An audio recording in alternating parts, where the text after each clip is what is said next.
Hey guys, how are you all? Welcome back to my channel. Today we will see what if Naruto and Sakura Genin love. If you enjoy, then please like, share and do comments. You have got to be kidding, Naruto angrily huffed, as he stared at the 100th failed summoning that he, summoned. The blonde-haired ninja squinted hard upon the meager, insignificant thing standing on the severed tree stump. Feeling as hopeless as ever on the whole ordeal, he easily concluded that if one were to summon something so goddamn pathetic, they would be much better off shoving their head between their legs and kissing their ass goodbye. But Naruto, as always, wasn't for the idea of quitting. There he was, in the river region of the vast forest, just outside Konoha, spilling his blood, sweat and tears to perfect his technique. On a few occasions, Naruto thought that maybe, things wouldn't so damn complicated if Jiraiya, that sickening pervert, would stop gawking at the half-naked women playing in the water on the other side of a large bush, and supervise his training like he said he would. But that obviously wasn't about to happen, since he just had to stare at them for his abundantly important research. Naruto turned around and glared daggers at his so-called supervisor. "Hey, Arrow Sennin, what the hell are you doing? Why aren't you supervising my training like you said you would?" he fumed. Jiraiya immediately ceased his horrendous impersonation of Count Dracula's chuckle, and turned to face Naruto, only to catch the sight of the pathetic deformity that was his summoning. The aged hermit plastered a comical squint as one of his eyebrows twitched. "Naruto, you mean to tell me, that's the best you can do after 3 weeks of training? Damn, you really are hopeless, aren't ya?" Jiraiya carelessly mocked. Naruto's eyes glimmered with fury, before he dashed at the perverted toad hermit. Pointing and accusing at his supervisor, the blue-eyed Genin started to yell and holler at him, blowing the Sannin's hair and facial features back. "Oh come on, gimme a break, I've been working myself to the bone, and I don't see you trying to supervise my ga." Naruto's rant was cut a tad short as he snapped out of the plane of consciousness and collapsed on the rocky ground below in complete and total exhaustion. Jiraiya rose from his keeling position and stared down at the fallen Genin. The white-haired Sannin smiled. "HMPH, out cold, again, Naruto? Well, I guess I really can't blame the boy. I mean, hell, the only thing that's kept him on his toes for this long was pure guts and determination. A valuable asset, yes, but it's going to take more than that. And somehow, I don't know, I think the kid might actually have what it takes, but that remains to be seen, doesn't it?" he conversed to himself. Meanwhile, within the walls of Konoha, Sakura Haruno was locked in her house, or to be more specific, she was locked in her room with many thoughts surfing through her mind. The pink-haired Kunoichi lay flat on her bed staring at the ceiling. Many things bothered her at that moment, one being the main competent, her beloved Sasuke, whom she still feared for, because of the blasted curse mark that morphed him into that beast of a man. Sakura still grimaced at the horrible memories that were forever burned into her psyche. The jade-eyed female slowly turned her attention to the group photo of her and her team for what had to be the 27th time that day. Sakura was just so worried about Sasuke, but she also started to think that all of her worrying was making her sick. She knew that she had to get out and move. If only for a walk, then so be it, but she simply had to get up and get loose. With these thoughts being the only thing to motivate her, Sakura grudgingly pried herself out of bed and sat upon the edge. The slender Genin idly stared at her feet for a little while longer before she fully rose from her bed. Slipping on her blue sandals, Sakura walked out of her room. Since her mother wasn't home, it was a pretty empty shelter. But, hey, at least she was getting out. When Sakura emerged from her humble abode, she was greeted with the beautiful and refreshing rays of sunlight. It wasn't too hot, or anything. It was a pretty nice day, enough to actually put a smile on the pink-haired female's face.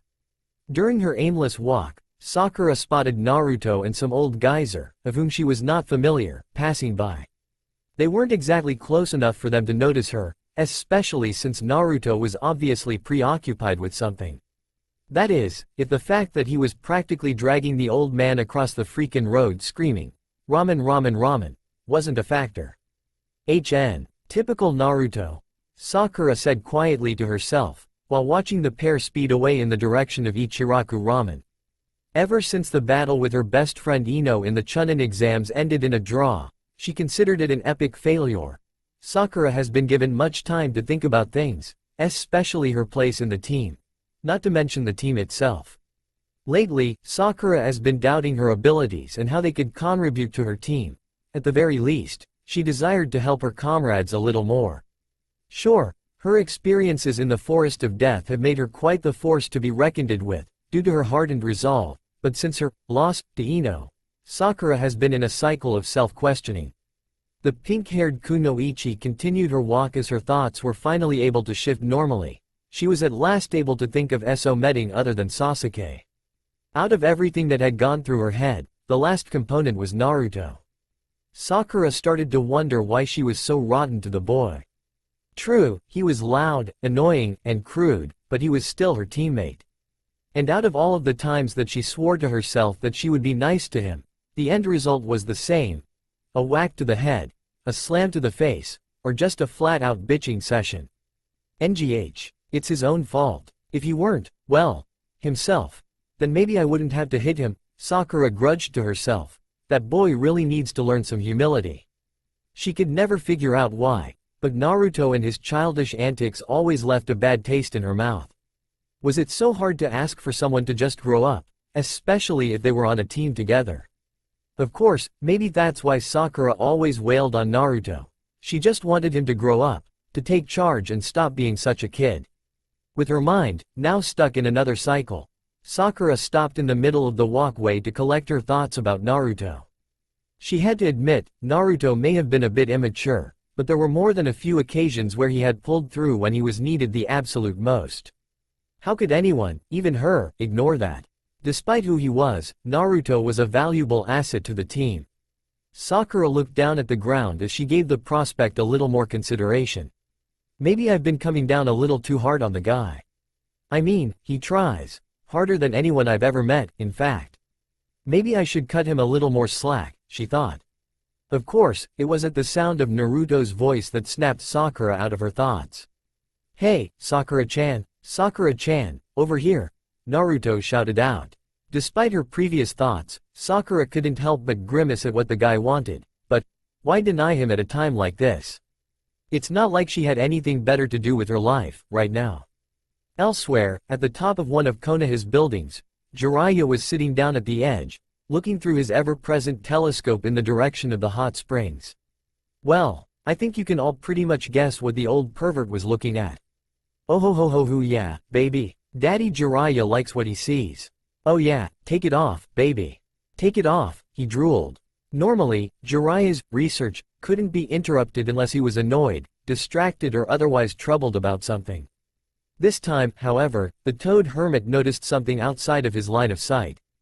Jiraiya immediately ceased his research and took a look down at two people, who were none other than Naruto and Sakura. The hyperactive knucklehead was pulling his fellow ninja along with him as he ran to what seemed to be a more secluded area.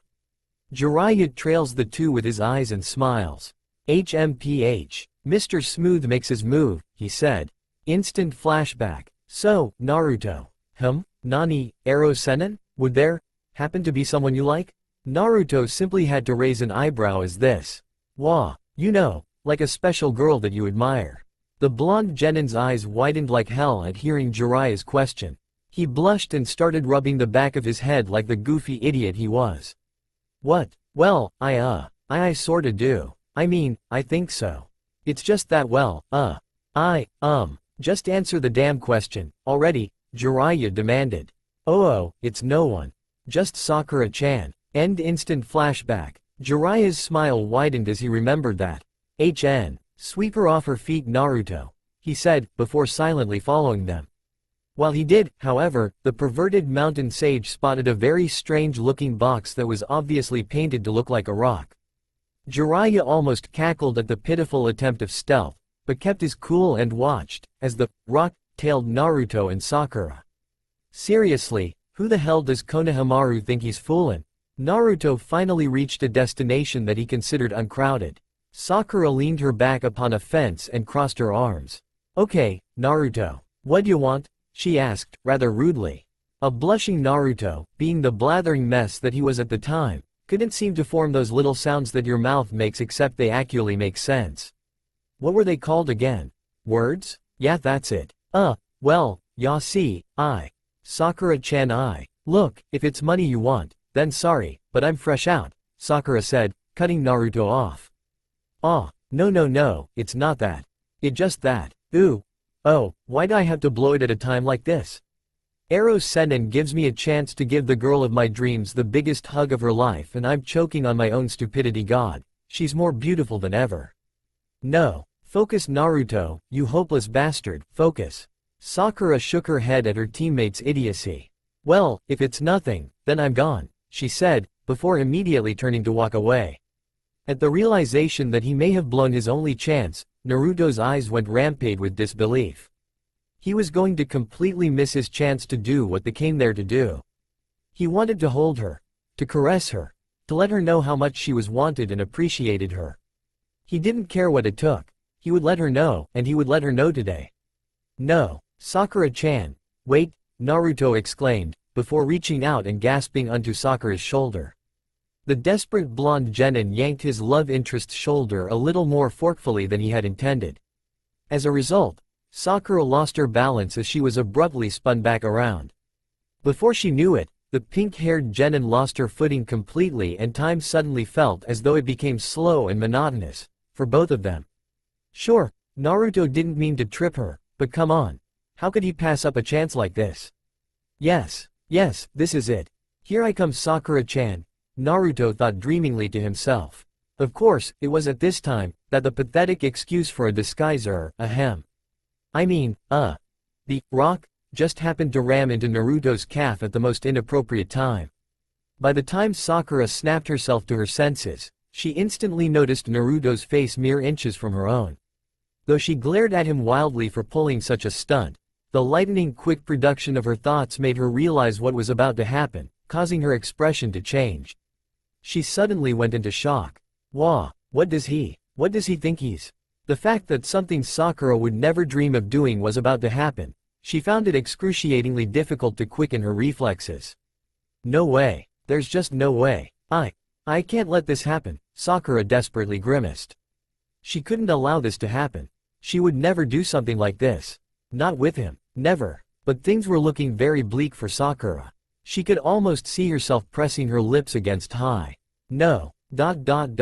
It was too late. She couldn't stop it. No one could. Contact was imminent. Jiraiya had his back leaned against a fence to conceal his presence from the two genin he was following. Well, the kid did say that this Sakura girl would knock him silly if he had done what he wanted to do. I guess it'd still be good for a laugh to see what happens to him, the toad sage said dastardly to himself. With that last decision, Jiraiya slowly whirled around to see what had become of his future student, only to be completely blown away. Out of all of the things he expected to see during his brief stay at Konoha, the very last thing, was seeing Naruto kissing the girl that he was so nervous about hugging. Taking in the sight before him, he smiled proudly at the step Naruto had taken. The kid had guts, that much was certain. Well, Jiraiya whispered to himself. Naruto was in absolute heaven. To think that things would turn out like this, it wasn't his intention, of course. But it was really happening. He was kissing the girl of his dreams. Outside of his dreams, in the reflexive heat of the spontaneous moment, Naruto had flung his arms around Sakura's waist, while she, herself, had both of her hands placed upon his chest, inadvertently leaning into the kiss. With feelings that he thought he could never really experience, Naruto slowly shut his eyes, now knowing full damn well what was going on, and thoroughly enjoying the kiss. Sakura? Well, let's just say that her heart felt as though it were sinking into a pit of bliss. She could feel herself being pulled into the kiss even more, and to her absolute horror, she could not pull away. Indeed, she was perfectly capable of prying herself away and knocking Naruto all the way to shit dome cum. However, her body was paralyzed. Her pupils trembled, as did her knees. Sakura could feel herself weakening at Naruto's gentle embrace and warmth, finding it frighteningly impossible to loosen herself from him. It was far too overpowering. You son of a bitch. Who do you think you are? Sakura thought bitterly. Despite her distasteful thoughts, a sudden wave of desire that flooded into her body, rocked the very core of her being. No, I don't want this. No, The waves of unwanted urges that she was suddenly struck by were far too great. Without realizing it, Sakura's eyes slowly squinted in a last-ditch attempt to break free from her cage of wants and needs. Instead, the pink-haired kunoichi's pupils rolled to the back of her head, before her eyelids closed. There they stood, in total silence, completely oblivious of the surroundings. Heavenly whiteness engulfed their surroundings, as the greatest feeling that either genin could possibly hope to experience, was washed over them in an instant. It was a still and savorable kiss, one that was never to be forgotten. It was truly bliss. Both genin simply melted at each other's touch, as though they had both found their rightful place in each other's grasp. As time went on, Sakura's mind became flustered with various thoughts, most of which were centered around the blonde kissing her. This can't be happening, not with you. What are you doing to me? Why can't I pull away? Why are you doing this to me? Sakura thought to herself, trying desperately to sort out what she was feeling at that moment. Why am I allowing this to happen? I love Sasuke-kun. Sasuke-kun. Sasuke-kun. Sasuke-kun. Naruto started to think he might have been dreaming after a while. To be this close to the love of his life, and without her pulling away? It couldn't be more perfect. In fact, it was too damn good to be true. If memory and years of dreadful experience were a key example, then good things like this never happened to him. Although these thoughts plagued Naruto's mind at this time, that didn't stop him from feeling what was present to him right now. To him, that's all that mattered. Suddenly, out of nowhere, Naruto felt his lips forcefully part from Sakura's. Not too much later after that, he heard a raged and vengeful scream assault his ears. He opened his eyes to see a pale fist about to crush his face, and it did. Something wasn't slightly odd, however. This wasn't one of those punches that sent Naruto flying in a comical display of ridiculous chemistry. No, this was a punch, a fully directed, intentionally hurtful punch. He could feel it, and it hurt. Since Jiraiya was still watching the development unfold, his proud smile soon morphed into a shocked look of disbelief. Naruto was just decked by the girl he liked, and to make matters complicated, she looked really pissed, seriously enraged.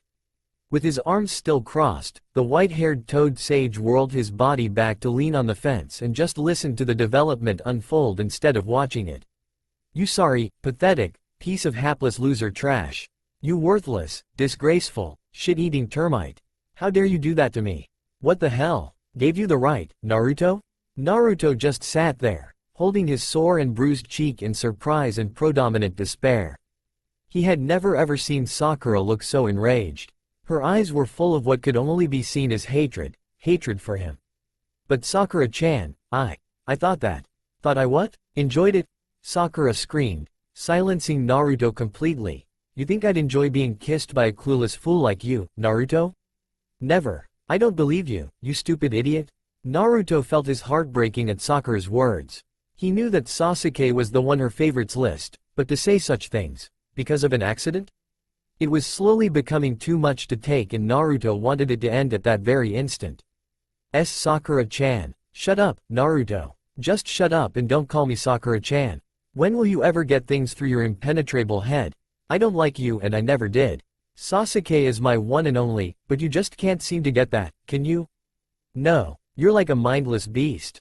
A mindless beast who doesn't know when to give up something he'll never win. You're a failure. You're just as much as a freak as that. That thing inside of you, Sakura persisted without mercy. That was a low blow. For starters, how long had Sakura known about the Kyuubi no Kitsune inside of him? What part of it being inside of him made him a freak? More importantly of all, why was his heart quibbling with a feeling that he hadn't experienced since his journey to the Land of Waves? All of these questions surfed Naruto's now bowed head, darkening his eyes behind his hair. He lowered the arm that he used to caress his sore cheek to his side. It's no wonder everyone hates you. It's no wonder you're an outcast. You think that you can just stroll on here and do whatever the hell you want. You're nothing but an animal, Sakura shouted. That was the last straw. Naruto's hand was suddenly with one major twitch. It was at this exact moment that Sakura's brain finally caught up to her mouth. Once it did, she didn't make a sound. She just stood there, trying to process everything she had just said to Naruto. As she did, she could feel something different, like something was out of place. However, before she even had a chance to speak again, Naruto raised his head and glared at Sakura with the most frighteningly blood-lusting, demonic eyes that she had ever seen in her life. The blonde Genin's irises became blood-red and his pupils were slanted vertically. At the very sight of this, Sakura let out a terrified gasp and froze where she stood. She began to tremble as she was, now, hopelessly lost within Naruto's demonic eyes. Top that all with the fact that Sakura felt something coming from her comrade, something that she'd never expect to feel from Naruto, especially towards her. But it was as plain as the skin on her face. It was hatred. Sakura's knees began to shake violently. And Naruto? She barely managed to choke out through her overwhelming fear. In turn, Naruto's eyes slowly changed back to the ocean blue color they had once possessed. Only this time they were overflowing with deprivation, betrayal, and a powerful grieving intensity. Is that what you really see me as, Sakura? He asked in quiet sorrow. An animal. A mindless beast, just like all the others do? Sakura couldn't utter a single word in her defense. A part of her wanted to say that he had no reason to be sad, that he should be happy that he's even allowed to live in this village. But she couldn't do it. She was virtually incapable of producing words at that moment. Things only got complicated when Sakura actually witnessed saddening tears well up within Naruto's blue eyes. You, of all people that I. Not even able to bring himself to finish his sentence, the tears he attempted to hold back cascaded down his face with full force, yet kept the sternness of his voice in check. Fine, I understand, Sakura, he solemnly stated. With that, the heartbroken Naruto turned completely around, launching excess drops of tears from the rims of his eyes. Seeing him turn his back on her, Sakura frowned at Naruto, but at the same time, she felt as though her heart was literally being torn from her chest cavity. As though it were trying to close the growing distance between the blue-eyed blonde and herself. With this feeling quickly becoming too much to bear, Sakura's frown became much deeper as she clenched her teeth together and latched her hand over aching heart. Where do you think you're going? Sakura said bitterly to no one in particular, but addressed it to Naruto. I didn't say I was finished tearing you a new one, baka. Despite her harsh words, unchecked and unnoticed tears ran down her face like a river of torment and pain. Each beat that her heart emitted sent shockwaves of agony throughout her body. She glared harder at the vanishing form of the distant Naruto, cursing him for the mysterious pain she was suffering. It's your own goddamn fault, she whispered. Jiraiya had heard more than enough. He remained where he was, unconsciously clamping onto his own arm with a death grip because of the things he had just heard. With Whis' usual calm look was replaced with a squinted sneer, Jiraiya listened to the upcoming footsteps that belonged to Naruto. As the blonde Genin walked right past him, he failed to notice his supervisor's existence, lost in the void of his own dejection. It was heart-wrenching. Naruto, he thought rather nostalgically. Without letting another thought come into his mind, the aged hermit decided to leave it alone for now, and disappeared in a flash of smoke. At the high balcony of a house that was nearby, the face of a certain blonde female was drenched in tears that simply would not die. Shaking her head and heaving whispering sobs, the turquoise-eyed female drank in everything that she had just seen and heard. Sakura, how could you? A little later that day, at the oh-so-famous Ichiraku ramen, the costumer favorite, Naruto, was ingesting another serving of ramen. To Naruto, visiting the food stand after only 10 minutes was a sort of ritual for him. This time, however, something was out of whack, completely out of place and unfamiliar. At least that's what Tuchi's beautiful daughter, Ayame, felt. Since her father's shift was over that day, Ayame gladly took charge of Ichiraku. Yet, she wasn't so pleased with what she was seeing that day. Naruto had come back for a second coming of the godly wonderment, that is ramen, but in absolutely no way did he seem ecstatic about it as he usually did, and it definitely showed when the blonde Genin actually savored his meal. He savored his meal. Instead of slumping down bountiful servings of the stuff like the bottomless pit of a shinobi he was, Naruto slurped up considerably small ones and bit down to prevent his mouth from getting too full. To make things just plain complicated, he actually blew on the ramen to cool it off. Who does that? Noticing this, Ayame reluctantly attempted to console the obviously troubled boy, while effortlessly preparing more ramen. Hey, Naruto, Ayame said, garnering the boy immediate attention, as he had finished a serving. "Yeah?" he responded without his usual cheery disposition. "Are you feeling alright? Did something happen earlier today?" she asked. Naruto slurped up another modest serving of ramen and swallowed it before he stared down at his nearly empty bowl. "No, I'm not. And yes, something did," he flawlessly replied, without even batting an eye. A twinge of doubt after hearing Naruto's sudden bluntness stung Ayame, causing her to cease her cooking out of impulse. If there's anything you want to talk about, I appreciate it, Ayame. But I don't want you to waste your time. Thanks anyway," Naruto said unmovingly. Quite saddening indeed. Ayame focused her gaze upon Naruto's crystal blue eyes and just felt like crying. She became so used to the crack-happy lug nut that it was just too heartbreaking to see that he was in obvious pain. What bothered her the most was that he didn't want to talk about it, not even with her. Used to be, whenever Naruto had something on his mind and decided to drown his sorrows in ramen, either Ayame or Tucci would always be the one to talk to him and console him while he ate, and always left their stand in a lightened mood. Always. Now, however, he seemed so distant. Poor Naruto. I think something really bad must have happened to him. I can see it in his eyes, Ayame thought sadly to herself, as she stared at Naruto sympathetically. It was around this time that someone who had been following Naruto decided that confrontation was an immediate order. The follower wondered why she even cared this much about the former Ninja Academy dropout. She certainly never gave him the time of day when they had class together. A definite mind-bender to be sure. She just felt compelled to do so. She couldn't just sit there and watch him wallow in passive-aggressive despair. It just wasn't right, especially for someone who seemed so happy before. She walked out into the open and approached Ichiraku. Naruto was now on his last serving. It was definitely something new, even to him. It took him 10 whole minutes to finish 2 bowls of ramen, and he wanted to savor the very last serving to its fullest. A new sensation, that much was certain. As he clamped his chopsticks onto the noodles, he slowly lifted them up to his mouth, blew on them to cool off and tenderly placed the severing inward. However, before Naruto could even taste any of it, an infuriatingly familiar voice called out from behind him. Naruto. The very sound, and treble, of that voice caused Naruto to flinch greatly and impulsively clamped his teeth down upon his chopsticks, snapping their tips off. After remaining in that pose for small time, Naruto pulled the broken chopsticks away from his mouth, before calmly setting them down beside his bowl. He opened his mouth and slowly pulled out the tips that he had bitten off, one at a time, flicking them away. With new splinters in his gums, Naruto didn't even bother to look at the female whom owned the voice that called him. He knew all too well. "What do you want, Ino?" Naruto practically spat before his hands unconsciously moved to the sides of his wooden stool. "Did you come here to bitch at me too? Well, bring it on, already." The blonde turquoise's face cringed, but she steeled her will and used it all to edge close to Naruto and take the stood next to him. "And no. Of course not, Naruto. I just," Ino began to speak, before her eyes trailed down to where Naruto's hands were. The irritated pineapple-haired genin was unwittingly carving deep indents in his wooden seat with his nails and fingertips, without giving her so much as eye contact.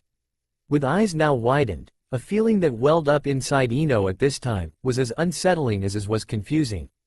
Naruto never made her nervous before, but just staring at him with that empty sneer on his face while whittling the poor stool he sat on into nothing, she gulped hard and tried to find the right words. I just wanted T to say that." Naruto rose from his seat, reached into his pocket and pulled out the right amount of money to pay for his meal, practically slammed it on the counter in front of Ayame, and turned the other direction. "You know what, Ino? Save it, 'cause I ain't buyin' it," he hissed with intensity before walking away with giving either Ino or Ayame a second thought. At this very moment, Ino's face cringed with guilt and shame. She bit her lower lip and closed her eyes tightly to prevent a rainfall of tears from cascading down her delicate face. However, before she knew it, the tears fell without hesitation, as she was finally able to whisper what needed to be said. "A long time ago. Naruto, I'm sorry." "What nerve?" Naruto whispered to himself, as he attempted to walk his abundant irritation off. "What nerve?" The blonde genin had never thought that Ino would go so far. An apology was the absolute last thing that he wanted from her, and she was one of the last people he really wanted to see at that time. After all, she was just another figment of his troubled past. Since they graduated from the academy, however, they haven't seen much of each other, something that Naruto was grateful for. He did not like Ino, and he certainly hadn't the trouble hiding it, until now.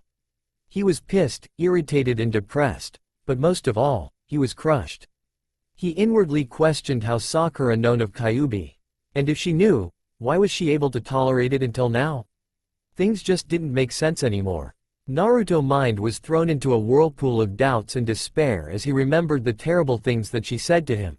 They were supposed to be friends, at the very most, despite his hopeless infatuation with her. All things aside, it was rather difficult to see where they stood, now, seeing how Sakura's actions were no different from a common villager. And that's what hurt the most. Who else secretly hated him? Who else would just turn the evil eye and slam him down like she did? As Naruto continued his stroll, he suddenly felt himself becoming very downhearted. Why did things have to be this way? I didn't want Sakura to hate me. All I wanted to do was make her know how much I cared. And now, because of this thing, Naruto clutched his hand around the area where the fire seal was located upon his belly and began to tear up again. It's not fair. Naruto, a familiar voice spoke out, stopping the blue-eyed boy in his tracks. Naruto, what's wrong? The person who owned the voice was none other than Iruka Amino. The tanned academy teacher heard Naruto's voice from around the corner, then peeked around only to see him crying. That was never a good thing, especially for someone who always seemed to be happy. It was a bad look for Naruto, and Iruka wasn't particularly used to seeing him in that state. Why, Iruka-sensei? Naruto begged. Lowering his head whistled, his voice crackled. How come she, of all people, had to say those things to me? I thought she was my friend. Iruka had absolutely no idea what Naruto was talking about, but whatever it was tearing him apart. The Chunin was silent as he stared down at Naruto, while trying to hold back any sadness himself. Why did he curse me to this hell, Iruka-sensei? Why did he put this thing inside of me, and make everyone hate me simply for being alive? I don't understand, Naruto wailed, becoming more and more downhearted. Iruka knew what his former student was talking about right then and there. The Yondaime. But Naruto's words had some ring of truth to them. Over time, Iruka came to wonder the exact same thing. Why did it have to be Naruto? For that matter, why did Kyuubi attack in the first place? If that vile demon hadn't shown its ugly head in the first place, then maybe. No, it's too late, now. But, Iruka thought to himself, as he looked down to the, still, tearing Naruto. Hey. The blonde genin looked up at his former sensei with the same teary expression embedded into his face. Before he knew it, two arms wrapped around him, locking him into an embrace filled of warmth and understanding. Naruto, you know how painful it is to keep it all inside, I know you. Go ahead, let it out, son. No one will blame you, Iruka consoled. That was more than enough for Naruto, as he did just that. His head buried itself into Iruka's shoulder and he cried, long and loud. He didn't care who else may have been watching. He didn't care how high the probability was of someone snickering behind his back. He was so lost in his sorrow, in fact, that he didn't even notice her running away from the scene after hearing everything. Back at the Haruno household, Sakura sat on her knees upon her bed, while mindlessly banging her forehead against the wall in frustration and massive confusion. God damn it, what's wrong with me? She griped in between her head bashes. After only a few more seconds of that, Sakura ceased her missing link actions and fully collapsed to her side. Now racked with pain, she curled into a ball and wrapped her arms around her aching head. I can't take my mind off of him, she groaned. How dare he kiss me? I told him that Sasuke was the one I wanted and he kissed me anyway. Bakame Bakame Bakame. Two things were tearing into the pink-haired kunoichi at this time. First was that kiss. The very idea of kissing Naruto was far beyond the limits of her imagination, but it happened. It happened and it felt as real as everything else that had ever happened between them. Second, was what she said to him. She didn't even understand why she felt so rotten inside. It wasn't like she'd never tore him a new one before, so what made today any different? I've never seen him cry before. Her mouth blurted out, as she unwittingly became melancholy. Did I really? Sakura snapped out of her disposition, replacing it with that of an angry one. "Oh, get a grip, Sakura. It's what he gets for pulling shit like that," she declared. "Naru, don't be an idiot. Naruto's a fantastic kisser." Sakura's eyes widened to the size of dinner plates when she heard her inner voice saying such things. What the hell? No, there's no way I could've. Yeah right, you've got half a mind to go back there and do it again. Flustered and flabbergasted, Sakura gawked at the fact that her inner persona was turning against her in such a way. Never. If I ever see him again it'll be too soon. That's right, keep denying it until you explode. Shut up, or you can keep denying it until you crash to your knees and suck on his. Shut up. Before Sakura could even snap out of the conversation with herself, she completely rolled off of her bed, landing face first on the wooden floor. There, she remained, for minutes on end, trying to soothe the aching pain in her heart and sort all of her thoughts again. Mostly trying to divert them from Naruto, but that proved to be an aggravating impossibility. Whenever she would try to erase his existence from her memory, the thoughts of him kissing her vividly replayed within the confines of her mind. In heated frustration, Sakura shot off of the floor and landed swiftly upon her feet, only to throw herself onto her bed again. Landing face first onto her large pillow, Sakura screamed in the top of her lungs, while kicking her legs up and down.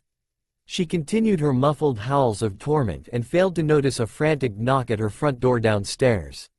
Ino was sitting at the top of a staircase outside of a house that wasn't her own, after pounding on the door, for what she surmised as the 5th time. With one leg crossed over the other, Ino impatiently tapped her fingers on one of her knees, while leaning back on her other hand. Just sitting there, waiting. "I know you heard me, god damn it." The blonde kunoichi cursed under her breath.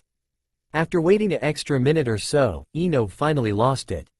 She rose up, stomped toward the door and started pounding on it with a lot more force. Sakura, I know you're home, now open up," she yelled. At this point Ino didn't even give a flying fuck whether her friend's mother was home or not. The urgency of having to see her couldn't wait any longer than it already had. Ino ceased her psycho knocking, only when she heard footsteps padding their way to her direction.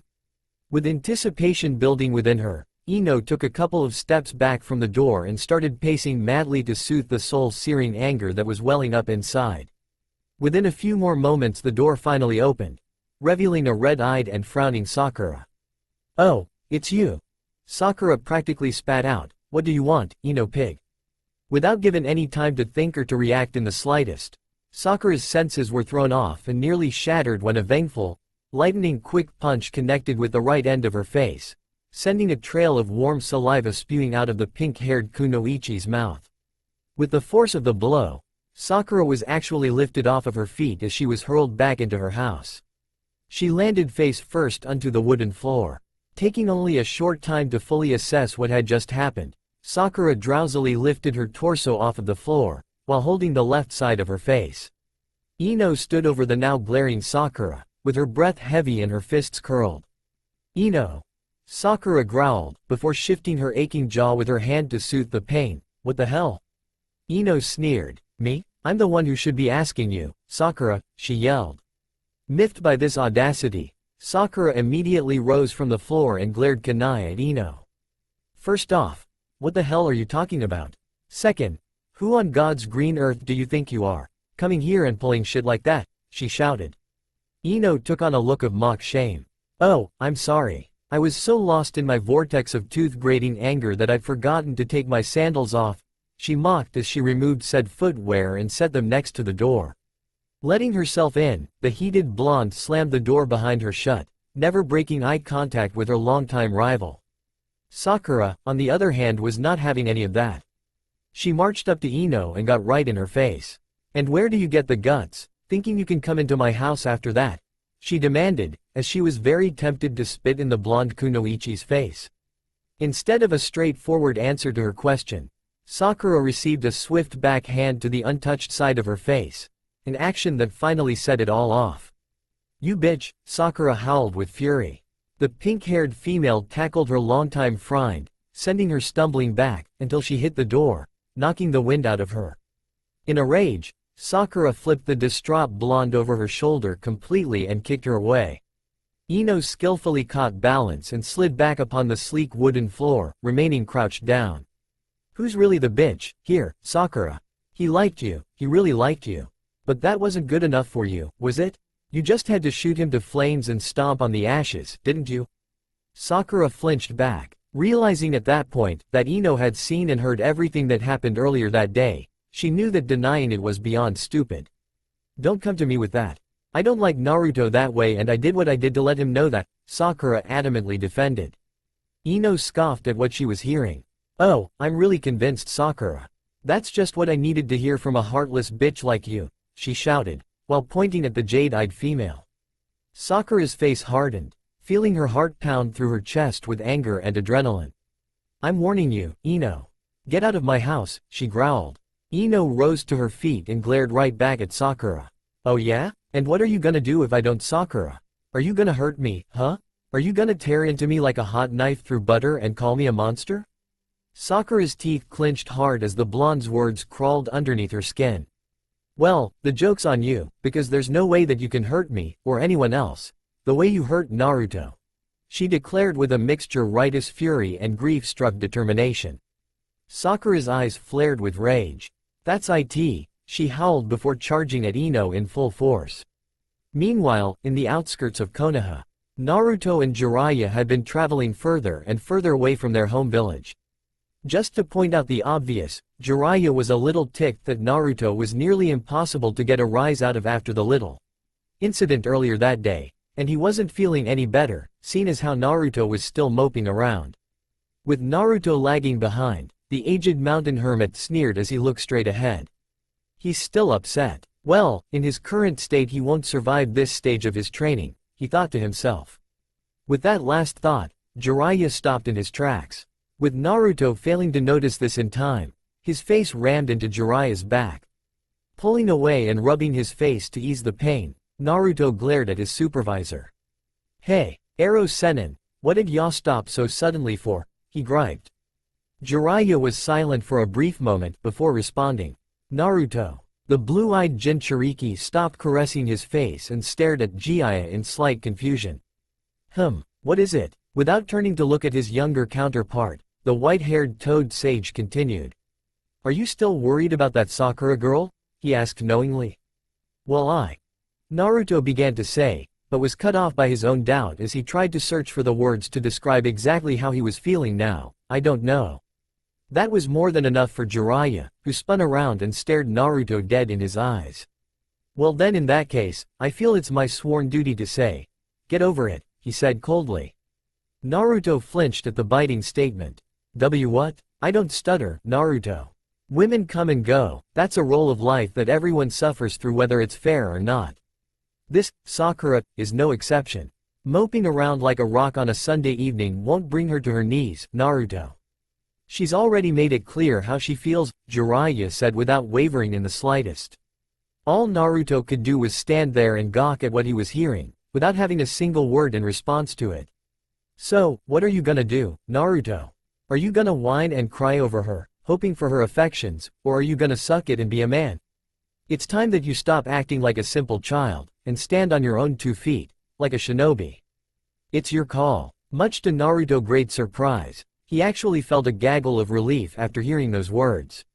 He would have never thought that the exact words that he told himself would be heard from someone else, especially from Raunchy McPervert himself. It was enough to put a very content, yet nostalgic smile on his face, much to Jiraiya's own relief. Well, okay, then. Let's get your intense training underway, shall we? Back at Konoha, the unlikely, comedic duo, better known as Shikamaru Nara and Choji Akamichi, rushed through the quiet streets. I think she ran this way, Choji said, while actually managing to keep up with Shikamaru without tiring out. What do y'all think got her so wound up? Shikamaru, the lazy cloud lover, simply turned to Choji with his ever-famous lazy eye and sighed. The hell if I know, Choji. But why are we trying to follow her around anyway? She's probably just gonna yell at us for stalking her, or what the hell ever, he said. Choji sighed as well. Yeah, probably, but what if she gets herself in trouble or something? What kind of teammates could we call ourselves if we sat by and did nothing about it, if we could help it, he asked. Shikamaru groaned in lazy frustration. Okay fine. Geez, he sighed. Before the trail could even grow cold, Choji and Shikamaru followed it to the Haruno household. Stopping in front of the house, the two genin looked at it with piqued curiosity. "So what would Ino-chan want to go to Sakura-san's place for?" Choji asked, scratching his head. "Again with your questions for which I have no answers." "Why?" Shikamaru griped quietly, and not at all exertingly, seeing as how he was still the same lazy bum, who couldn't even do that in a state of anger. Before Choji could even respond, he could have sworn that he heard a vengeful scream, followed by a loud crash coming from the Haruno's place. Both genin looked long and hard at the house and listened for more noises, as not to barge in without fully knowing what was going on. As they listened deeper and longer, they were certain that they heard the voices of Ino and Sakura followed by other various crashes. "Come on, Sakura, admit it, you totally wanted it and you can't have it now, because you're a comp LTE bitch," Ino's voice hollered out. "Fuck you, Ino, fuck you," came the enraged voice of Sakura. Many loud and obnoxious crashes could be heard coming from the house, and this really started to worry Choji. Shikamaru, not so much. "Man, it sounds like they're getting physical in there," Choji said with his voice full of concern. Shikamaru turned a dismissive eye away from the source of the noise. "Oh come on, already let's just go. We've wasted enough time around here, and getting ourselves involved with girl talk would be an even further waste of time. Let's go," he said. "But, no, I don't want to hear it. There's nothing more irritating than getting in the middle of a catfight." "Believe me, I know," Shikamaru cut in. Choji lowered his head and sighed. "Besides, unless Ino and Sakura were, like, totally making out on the living room floor for us to see, then I really don't tea." Shikamaru ceased his talking and suddenly plastered a disarmored look. Choji looked at his friend with silent determination and a glimmering eye. Without a single word between them, both genin dashed at frightening speeds to get to a window. However, before they could get their hopes up any further, they were greeted with the sight of Sakura slamming Ino's head into a television set. Sakura stood back from Ino, who rose to her feet and brushed off the discarded glass. "If he didn't kiss me I wouldn't have had to act up like that. Things were just fine until he did it," Sakura hollered with anger. Ino charged at Sakura, who prepared for her attack, but was caught by surprise when the blonde abruptly slipped her foot against her friend's, prying her legs apart. After losing her balance, Sakura wasn't able to counter the oncoming snap kick to her delicate face, sending her spinning face first into a wall, slightly bouncing back due to the recoil. Not giving Sakura a second to recover, Ino forcefully slammed her head against the wall, and used her free hand to lock the pink-haired kunoichi into a chicken wing. Sakura let out a raspy and shrilled yell of rage and pain. "Leer," Ino screamed, "you lying bitch. You loved what Naruto did to you. You enjoyed it, I saw you with my own two eyes." In a moment of impulsive reflex, Sakura effortlessly released herself of the chicken wing, turning herself around, and using the recoil she gained from the spin to deliver a staggering knee to Ino's abdomen. With the force of the blow, Ino was lifted off of her feet, choking and gasping for air. Sakura acted immediately, by clasping both hands onto the blonde's jawline, before spinning around and slamming her into the wall in the same spot and position, minus the chicken wing. Before Ino could push herself off, Sakura viciously louched her foot into the blonde's lower back, causing her to writhe in agony, sliding down to her knees. Without remorse, Sakura knelt down to Ino's level, while forcing her face against the wall. "What the hell do you know, Ino pig? You're only saying those things because you're after Sasuke-kun. That's it, isn't it?" she yelled in her longtime friend's ear. Ino squinted her eyes before quickly moving her head to the side, causing Sakura's hand to slam a hole into the wall. Wasting no time in the slightest, Ino jerked her head back, slamming it right into Sakura's face, forcing her back into a standing position. Ino, then, rolled back with her legs curled, and delivered a kick to the pink-haired female's midsection with enough power to send her stumbling back in a slight daze. The blonde kunoichi followed up her assault, by using her rolling maneuver as leverage to rise to her feet, before spinning around and catching Sakura's face with a spin kick, sending the jade-eyed pink spinning in the air, before crashing to the ground. Because of that display of mind-bending skill, Sakura was now royally distraught, as she tried numerous times to pick herself, but only fell back down in some ridiculous way. Ino solidified her fighting stance and glared at Sakura. "You have no idea what you've done to him, do you, Sakura?" It's like he's gone, now," Ino griped. At hearing Ino's infuriating words, Sakura shot to her feet and was surprisingly in tears. "God damn it, Ino. Did you come here to fuck with me? I told you, I don't give a damn. I can't take back what's been done and that's that," she hollered before charging at Ino once again. The turquoise returned her friend's charge, both females yelling with their fists reeled back. Without a single ounce of hesitation, the two girls' fists collided with each other's faces at the exact same moment. With all sorts of disheartened feelings and nostalgic memories rushing through them at that moment, both females remained in that spot for what felt like a small eternity. Suddenly, they simultaneously shot their eyes open and glared at one another again with their fists remaining lodged within each other's face. With tears still falling from Sakura's face without her consent, Ino frowned even deeper at her. "Look at you. You look pathetic," Ino insulted. Sakura inwardly flinched as she caught the width of that insult. "Shut up, Ino. Just shut you," she yelled in a blind fury. "What's wrong, Sakura? Does it hurt? Does it sting? Do you hate yourself for what you did to him? Well, come on, bitch. Don't stop on my account. Let me hear how much you regret ever rejecting him," Ino boldly irked. After hearing every bit of truth in Ino's words, Sakura felt her anger shoot through her head before she viciously began pushing her fist into her face, causing the blonde-haired Kunoichi's eyes to forcefully avert away due to the pressure being put on her face. Before Ino knew it, Sakura's fist drove itself past her faces, forcing her neck to twist with much force, recoiling her bobbing head to a straight position, before a rock-solid fist connected to the other side of her face, sending her flying away to the side and sliding across the wooden floor. The only thing to cease Ino's sliding was a wooden chair that was stationed at the dining room table. Shattering the chair on impact, Ino laid there, half buried in broken chair pieces, before she opened her eyes and saw Sakura charging at her. Reacting quickly, Ino grabbed a broken chair leg and chucked it at the unsuspecting Sakura. Hitting her face with an almost comical crack of both the chair leg and her face, Sakura stumbled forward while falling and landed head first onto the table.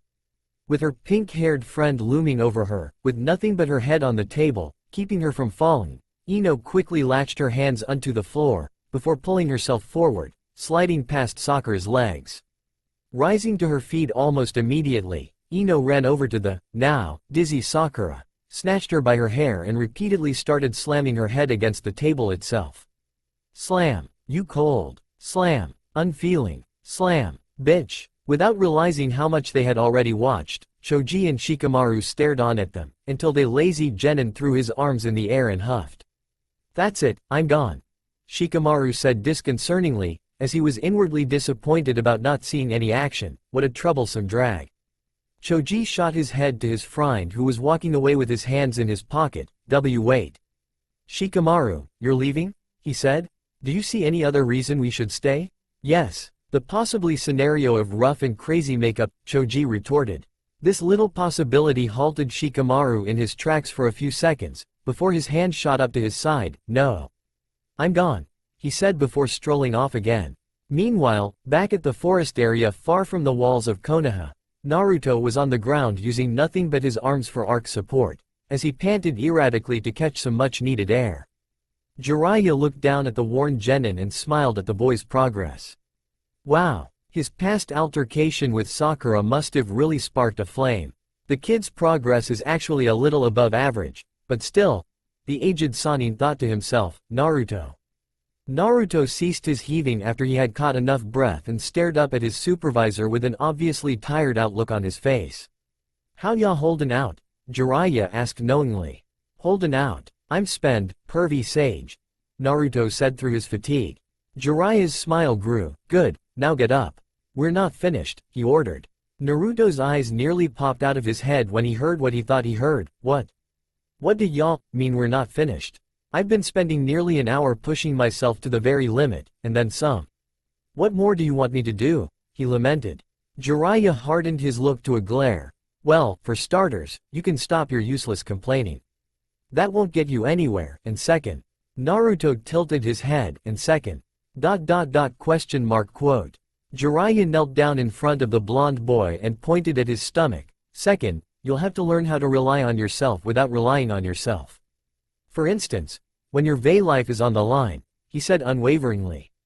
Naruto, being the clueless badger that he was, tilted his head the other way, myself without re.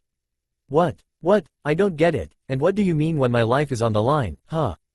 Jiraiya re-established his smile. When your chakra is at its limit at a time of great crisis, or any event endangering your very life, you'll have to dig deep and find the strength it takes to live on. Got it? There's a power inside of you that I'm sure, not even you are aware of. Through this section of your training, you will learn to awaken that power all on your own. If you're gonna get better and fast, then you're gonna have to stare death in the face and smile with a will that cannot be denied. Allow me to demonstrate, he said before lifting his finger to the dead center of Naruto's forehead. Naruto had just enough time to look up and see his supervisor's finger, before his head was pushed back with a seemingly harmless tap. Well, it would seem harmless, if not for the ridiculous amount of distance that Naruto had flown. Piercing through several bushes and passing several trees, Naruto hovered over that ground, until he was shot out into the open, where there was no ground to speak of. Despite the fact that his senses were still a little bit jarred, Naruto could feel what was underneath him, or rather, what wasn't underneath him. Who God? Naruto managed to choke out before plummeting into the very large crevasse. Jiraiya's smile vanished, replacing it with a very serious expression. Now we'll see if he can finally pull it off. If he truly wants to live, then let's see it finally happen. Let's see him unleash the fox's chakra. At will, he said to himself. Back at the slowly deteriorating Haruno home, a scratched and slightly bloodied Ino was carefully stalking around the section of the house that was right next to Sakura's kitchen, leading to the living room. With Sakura nowhere in sight, Ino was on her toes and fully alert, but still blindly pissed. Do you hear me, Sakura? He's broken, now. You broke him and sealed him away. It's like he doesn't even have the same eyes anymore, Ino yelled with vigor. Before she continued her little rant, she heard quiet footsteps padding from behind her. Ino's pupils shunk before she turned on a dime, readying herself to fight, only to be greeted with absolutely nothing. The blonde Genin squinted her eyes before she turned back around. Of course, it was at that moment that Ino's caught the sight of a slightly more bloodied Sakura with wooden chair in her grip. Reeling it back, ready to slam it across her head. Before Ino could even react, the pink-haired female did just that, shattering the poor chair into pieces. Whirling in a perfect circle, while maintaining her footing, Ino was unable to counter a powerful spin kick, as it contacted directly to the blonde's ribs, sending her flying into the kitchen. Naruto's a big boy, Sakura coldly declared, before reaching inside of a nearby cabinet and pulling out a frying pan. He'll get over it, just like all the other times I told him off and denied him. After her doubt-filled words, Sakura chucked the frying pan at Ino, who was struggling to recompose herself, before the pan collided with her forehead, making her body lean back a great deal, and flailing her arms out with one leg expending itself in the air. Without any hesitation, Sakura charged at Ino, ramming her stomach with a solid running punch, driving her into the wall. With Ino now at her mercy, Sakura milked it for all it was worth, landing furious kicks all over the blonde's upper body and face. I hurt Naruto all the time, Ino. I don't care what happens after that because all he ever does is come back and try to ask me out. Sakura hissed out while matching most of her words with either a punch or a kick unto Ino's person. Deciding that she'd had enough, Ino spotted the discarded frying pan next to her feet. In a blind, yet incredibly accurate reflex, the turquoise-eyed Genin flipped the pan with her foot up to her and, where she effortlessly caught it. She then let her body slide down the wall, timingly avoiding a finishing punch from Sakura, whose fist drove itself into the wall. Before Ino landed on the floor completely, she kicked her legs forward to knock Sakura's out and off the ground.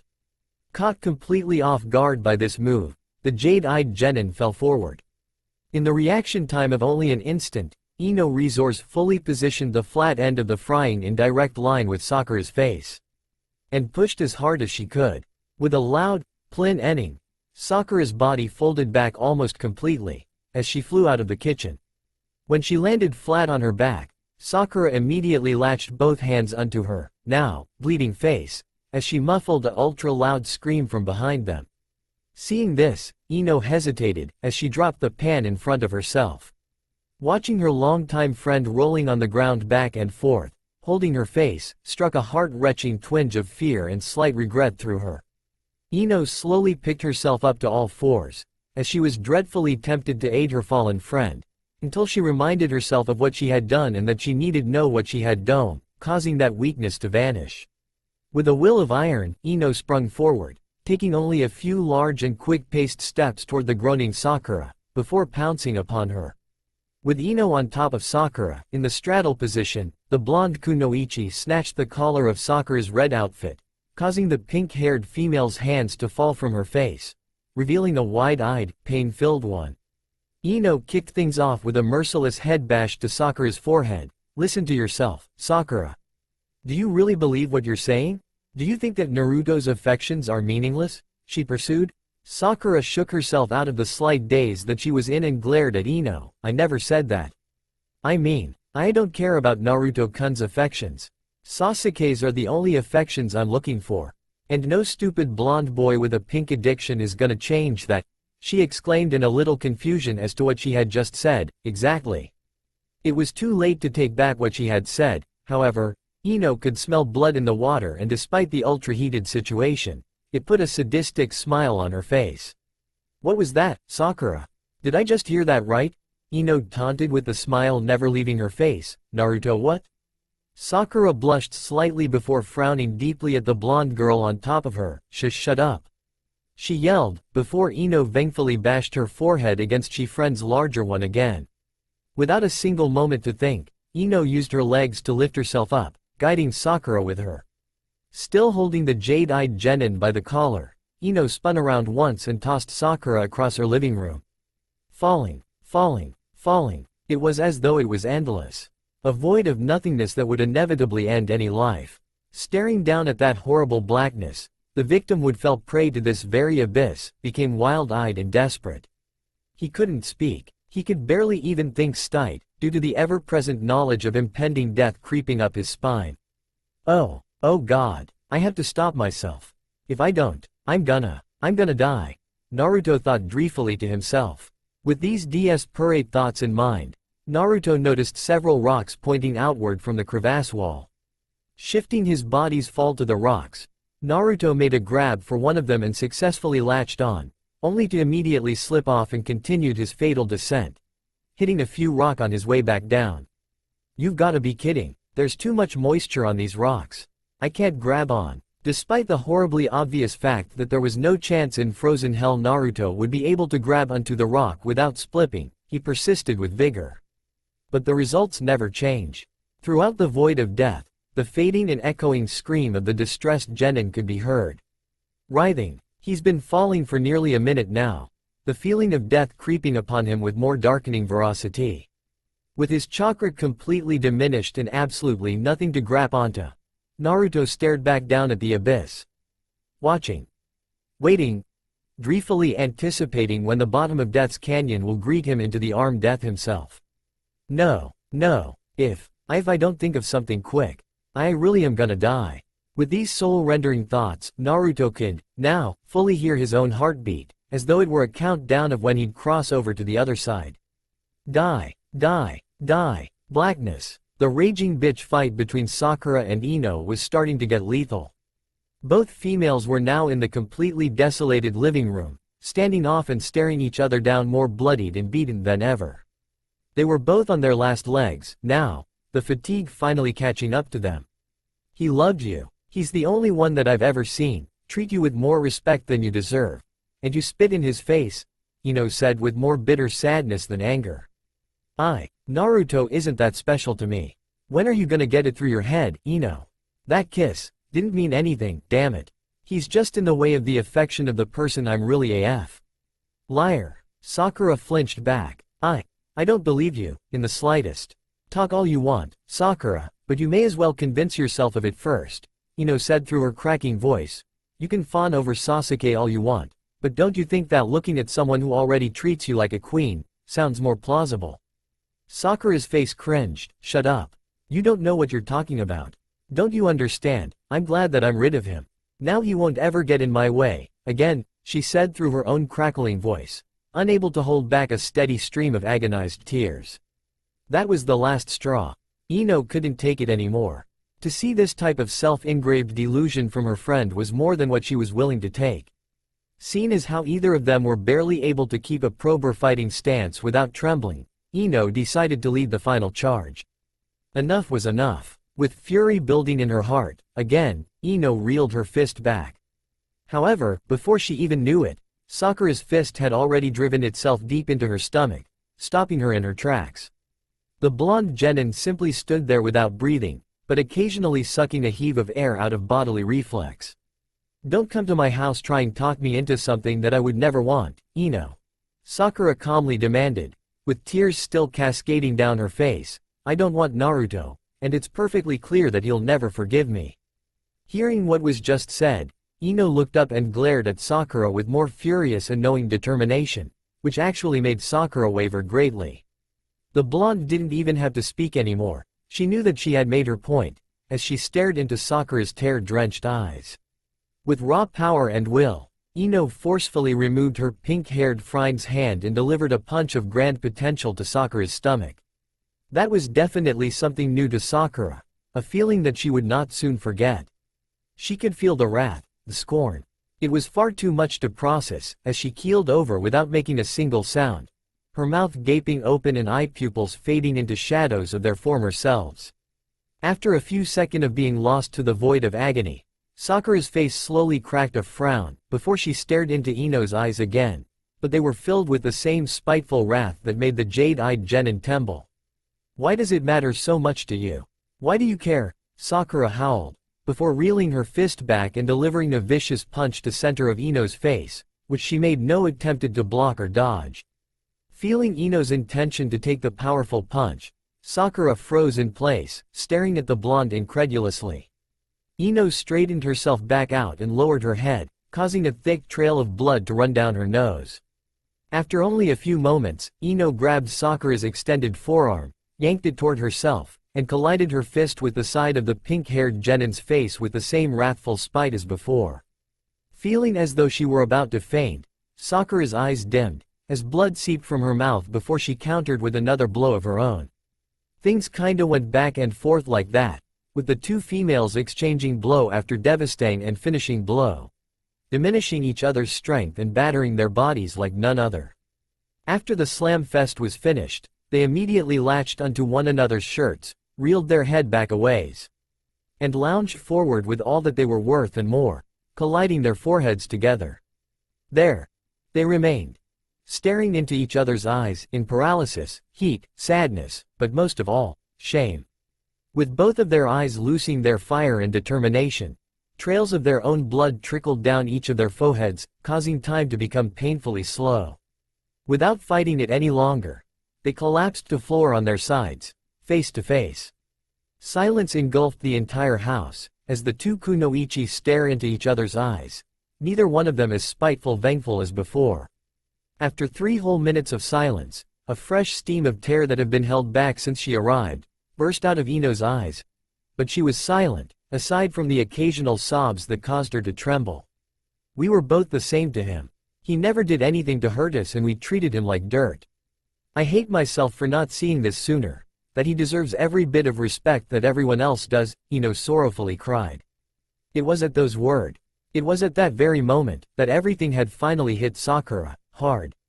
I really fucked up, didn't I?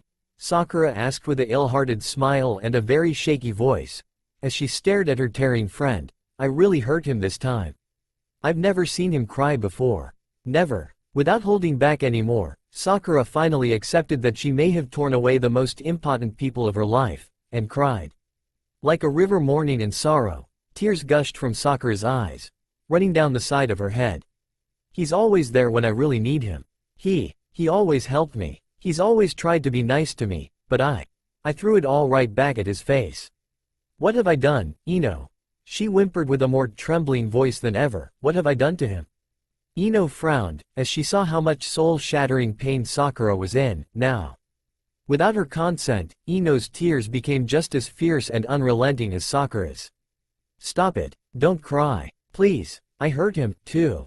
I was one of the evil kids who would torment and make fun of him for reasons that I can't even figure out to this day. I just did," Ino choked out, almost lamenting. Sakura's tears never faltered as she cracked the same ill-hearted, "So that's why you came here and hit me? To punish yourself and I?" she asked rather knowingly, while simultaneously cursing herself for not seeing it sooner. Ino gave the exact same smile as her own tears never ceased. "You know me too well. Don't you?" she said, as she was relieved that Sakura had figured out her plan. After a few seconds, their smiles disappeared, leaving them to wallow in their despair and grief-stricken guilt. The silence didn't last too long, however. "I don't know if I can do it," Sakura suddenly said. Ino, knowing exactly what her friend was talking about, struggled greatly to shift her hand upward, barely managing to place it upon her cheek. "I know. I fear for the worst, too, but it has to be done," Ino consoled despite herself. Sakura solemnly nodded. They both knew what they had to do.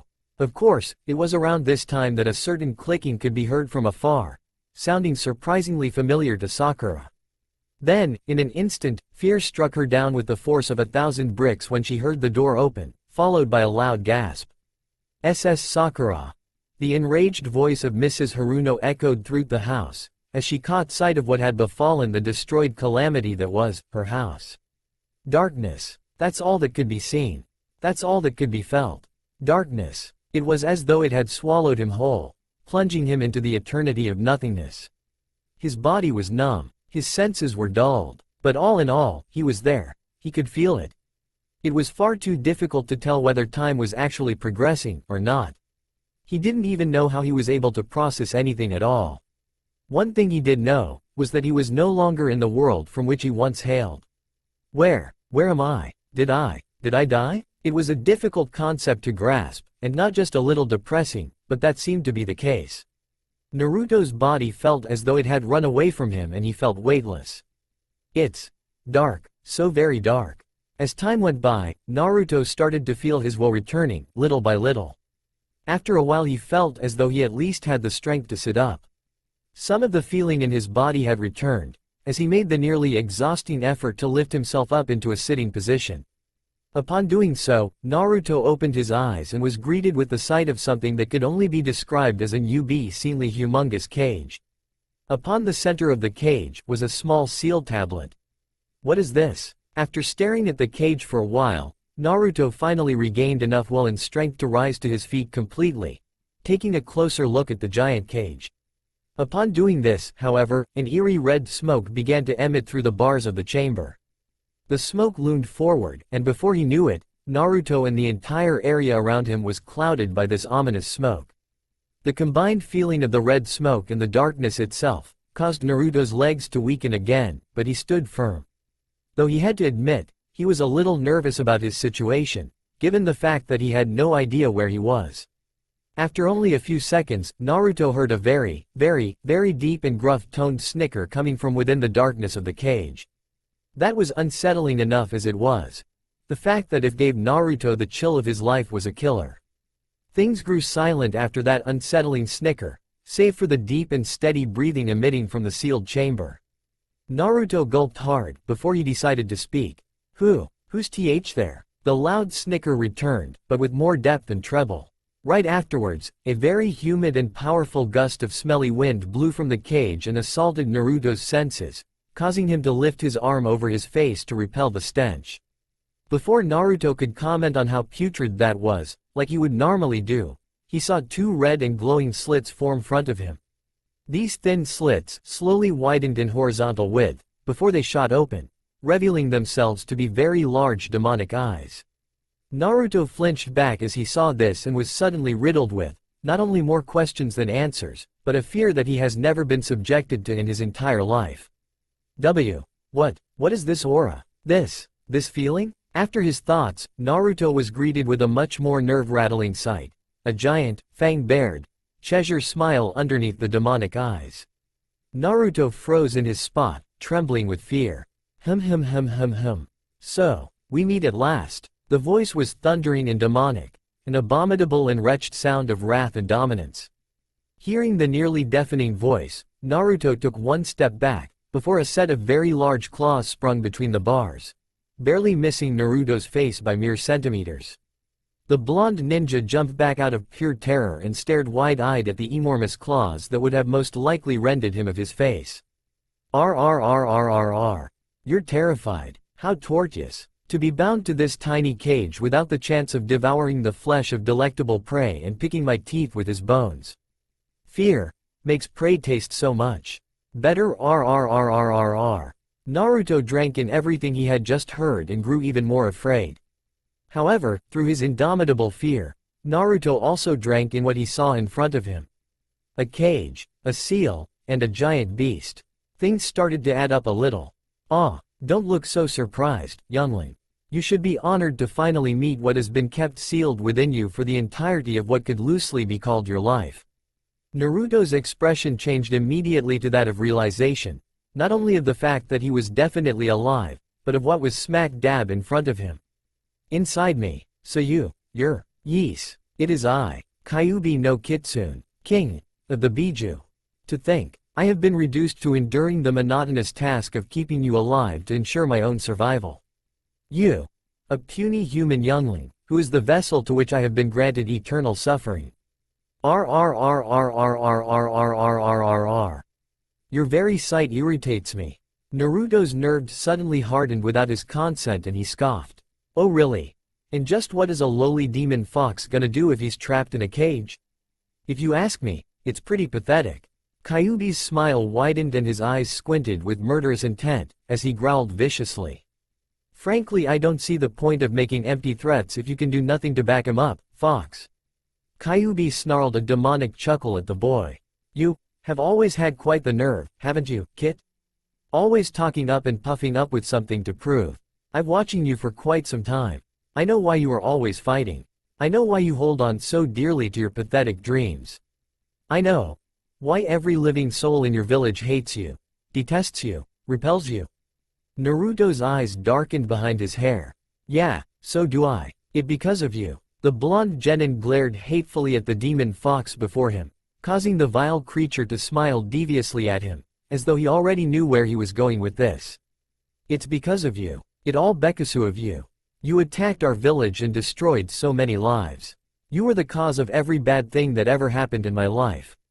People, they blamed me for crimes that you committed. They treated me so horribly. It's because of you that your would-be mate despises you? Naruto's eyes shot wide open. What? Oh, thought I didn't know, huh? Well, I've got news for you, Kit. I know everything. Your dreams, your nightmares, your thoughts, your feelings, your sickening fantasies. Kyuubi shuddered at his last words. Honestly, you must have really liked this Sakura bitch, haven't you? Naruto's body twitched with silent rage. What, did I strike a nerve, Kit?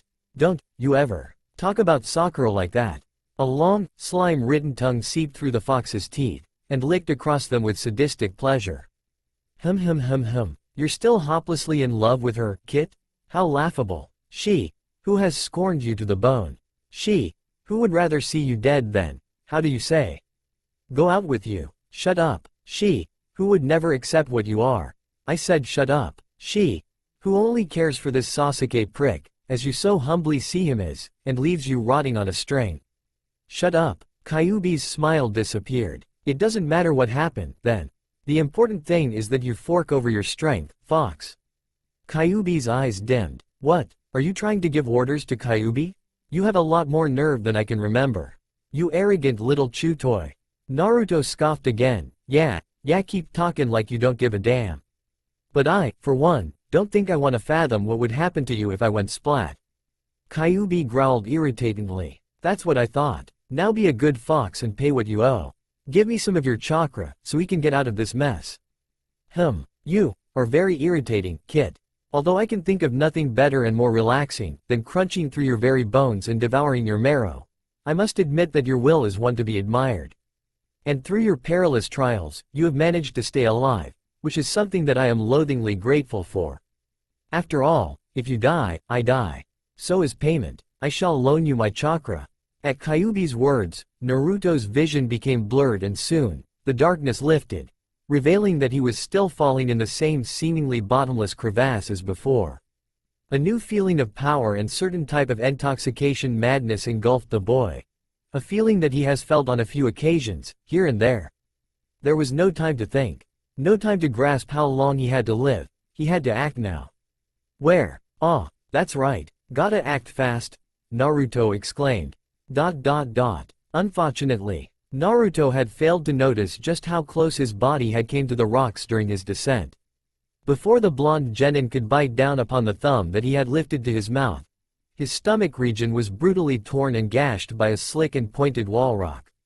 The pain that instantly shot through his body was beyond what words could possibly describe. But it happened, it really did. Naruto was just fatally wounded.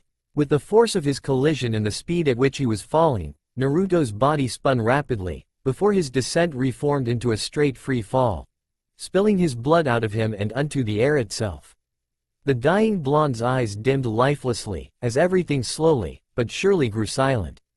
Once again, he could hear his heartbeat, slowing, dissipating. However, something inside of him snapped him back to life. A feeling that had to be one of Naruto's most powerful tools. The will to survive. Although he still felt his life drain from his body, Naruto's naturally unbreakable will kept him from giving in to death at the moment. He forced his, still, plummeting body to turn so that he stared into the abyss again, pushing both of his hands into the fatal gash in his stomach, gushing an unruly amount of blood all over them. With his blood-soaked hands, choking from the pain he had put upon himself, Naruto quickly formed completely accrued hand signs, despite his blurry vision. Summoning jutsu, he shouted with the last ounce of vigor that he possessed, before launching his arm in front of himself. A red flash of power, resembling the blood-red color of Naruto's inner liquids, formed in a spherical manner, before a cloud of smoke quickly followed suit. In almost an instant, Naruto felt himself land on a hard surface and immediately felt different. He felt whole again, as vivid and lively as before. Realizing that he had no longer felt a certain agonizing pain, Naruto rose to a sitting position and looked down only to see that the fatal wound that would have ended his life had been completely healed. Spotless, with nothing to show for the wound itself, but the gaping tear in his clothing. 4 portions of the walls of the enormous crevice were suddenly crushed, as 4 obscenely large limbs crashed unto them to immediately halt the descent. As time went on, Naruto came to realize that he was sitting on the head of something that he didn't really expect to be sitting on. He knew that he summoned something, but he could place his finger on it, but it was definitely different from any of the pathetic summonings he had ever, well, summoned before. But, regardless of what the hell it was, Naruto slowly found himself swelling with unbelievable joy, as his face slowly cracked a grin and he started laughing like a coke-happy idiot. Haha, hee, I did it. I did it, yes. It's true. The fool finally mastered the summoning jutsu. What is this? How can this be possible? The thundering voice of the creature that was summoned roared with confusion. Back at the foot of the crevasse, stood a stunned and horribly trembling Jiraiya. Something that he had felt only a couple of seconds ago, got him really edgy, and even spooked. He didn't expect to be subjected to this feeling, this fear. It was foul and unfitting. Whatever Naruto summoned, it wasn't a frog. This aura, what, in the world? Meanwhile, back at the Haruno home, Sakura, Ino and Mrs. Haruno were in the living room, sitting upon their knees. Mrs. Haruno was tentatively cleaning both her daughter's dirtied faces with a wet washcloth. Both young genin plastered looks of guilt as well as fear of what punishment would most likely befall them. I thought I told you, young ones, no rough housing. It only leads to bruises, heartache and great concussions, she said rather softly for someone who had just come home from shopping only to see her house completely destroyed. Although her voice was soft and motherly, Ino and Sakura were still filled with doubt about what they've done and what they could be faced with. Yet another casualty on their part, for carrying actions out of impulse. Neither of them could even look Mrs. Haruno in the eyes, as she cleaned the last remnants of filth from their faces. With part of her job complete, Mrs. Haruno rose to her feet and placed her hands upon her hips. Now, girls, I've warned you not to roughhouse, especially in the actual house. But I guess I should be grateful that you didn't wreck the other floors of the house. I'm just glad that neither of you seriously hurt each other, she said, maintaining the softness of her voice, but sighing with disappointment. Ino and Sakura remained where they were as they bowed respectfully and apologetically. Yes, mother, they both said in unison. He. Confused? Well, Ino has been vastly and often considered a second daughter to Mrs. Haruno, even when she wasn't friends with Sakura for a while. Mrs. Haruno lifted her hands from her hips and crossed her arms. Now, she began with a somewhat hardened voice, would one of you mind telling me the reason behind all of this madness? Ino and Sakura both looked up at the adult with worried expressions, before shooting a nervous glance to each other, then back at Mrs. Haruno. Figuring that just sitting there would only cause problems, Sakura started first. Okay, this was sort of ridiculous, but earlier today, Naruto. Naruto? Mrs. Haruno cut in, silencing her daughter's words. Don't tell me that you two were fighting over that troublemaker. Ino decided to take a stand. In a matter of speaking, no. We would never fight over a boy, she said. Mrs. Haruno's face became blank and knowing, as she instantly knew that what she had just heard was a load of crap. Oh, wouldn't fight over a boy, huh? She said, raising an eyebrow. Ino's face fell into doubt, as she remembered how much her and Sakura drifted apart because of Sasuke. Just as I thought. So, why were you fighting over Naruto? Mrs. Haruno asked, while inwardly grimacing at the name. Well, Ino and Sakura began, before their mother cut them off. You know what, I don't want to know. The only question at the moment is how you're gonna make up for destroying my house. Mrs. Haruno's eyes blackened, as she lowered her crossed arms from her chest. Say, now. I've an idea. The very second those words came from Mrs. Haruno's mouth, her hands relinquished the leather belt from around her jeans. At the very sight of this, both Ino and Sakura nearly screamed at the top of their lungs, but merely muffed it down to pathetic squeals of fear. I think that you two should get crackin' before the belt does, young one, Mrs. Haruno threatened with the darkened demon glare never leaving her face. Ino and Sakura scrambled off of the floor, scurrying away, not only to avoid their mother's impending wrath, but to find the nearest cleaning utensil and use it as if their very life depended on it. Which in any other case, it did. Back at the incredibly deep crevasse, happy Naruto was kicking his feet together while sitting upon the head of the creature he had summoned. Yeah, eat your heart out, pervy sage, Naruto hollered. The summoned creature's eyes rapidly rolled from left to right, as it tried frantically and angrily to grasp where the hell it was. What is the meaning of this? How did I get out here? The gargantuan creature howled, before hearing the strangely irritating voice that belonged to some little schmutz on his head. The voice sounded surprisingly familiar and over time, so did the creature's surroundings. Wait, this is KIT, it shouted with rage. Naruto immediately stopped his cheer, letting when a freezing cold chill ran down his spine. That voice, Naruto said quietly. Kit, what have you done? The monster demanded. After hearing the nickname that has just recently been given to him, due to recent altercation with a certain demon, everything suddenly came to Naruto. But no matter how much he tried to process that possibility, and replay it in his head, over and over, it still didn't make sense. But it was true. No matter how hard it was to believe, it was true. The creature underneath the blonde genin was. You're asking me? I don't even know how you got out of your cage. What are you doing out here? Naruto yelled, while a latent feeling of worry and fear grew within him. The monster butted his head forward, flipping Naruto over to land directly upon its furry snout. The beast glared wildly at the frightened Naruto, who unwittingly returned its gaze. Stop answering my questions with questions, the summoned monster howled again. It doesn't matter how you summoned me here and I don't care. GGGRARRGH.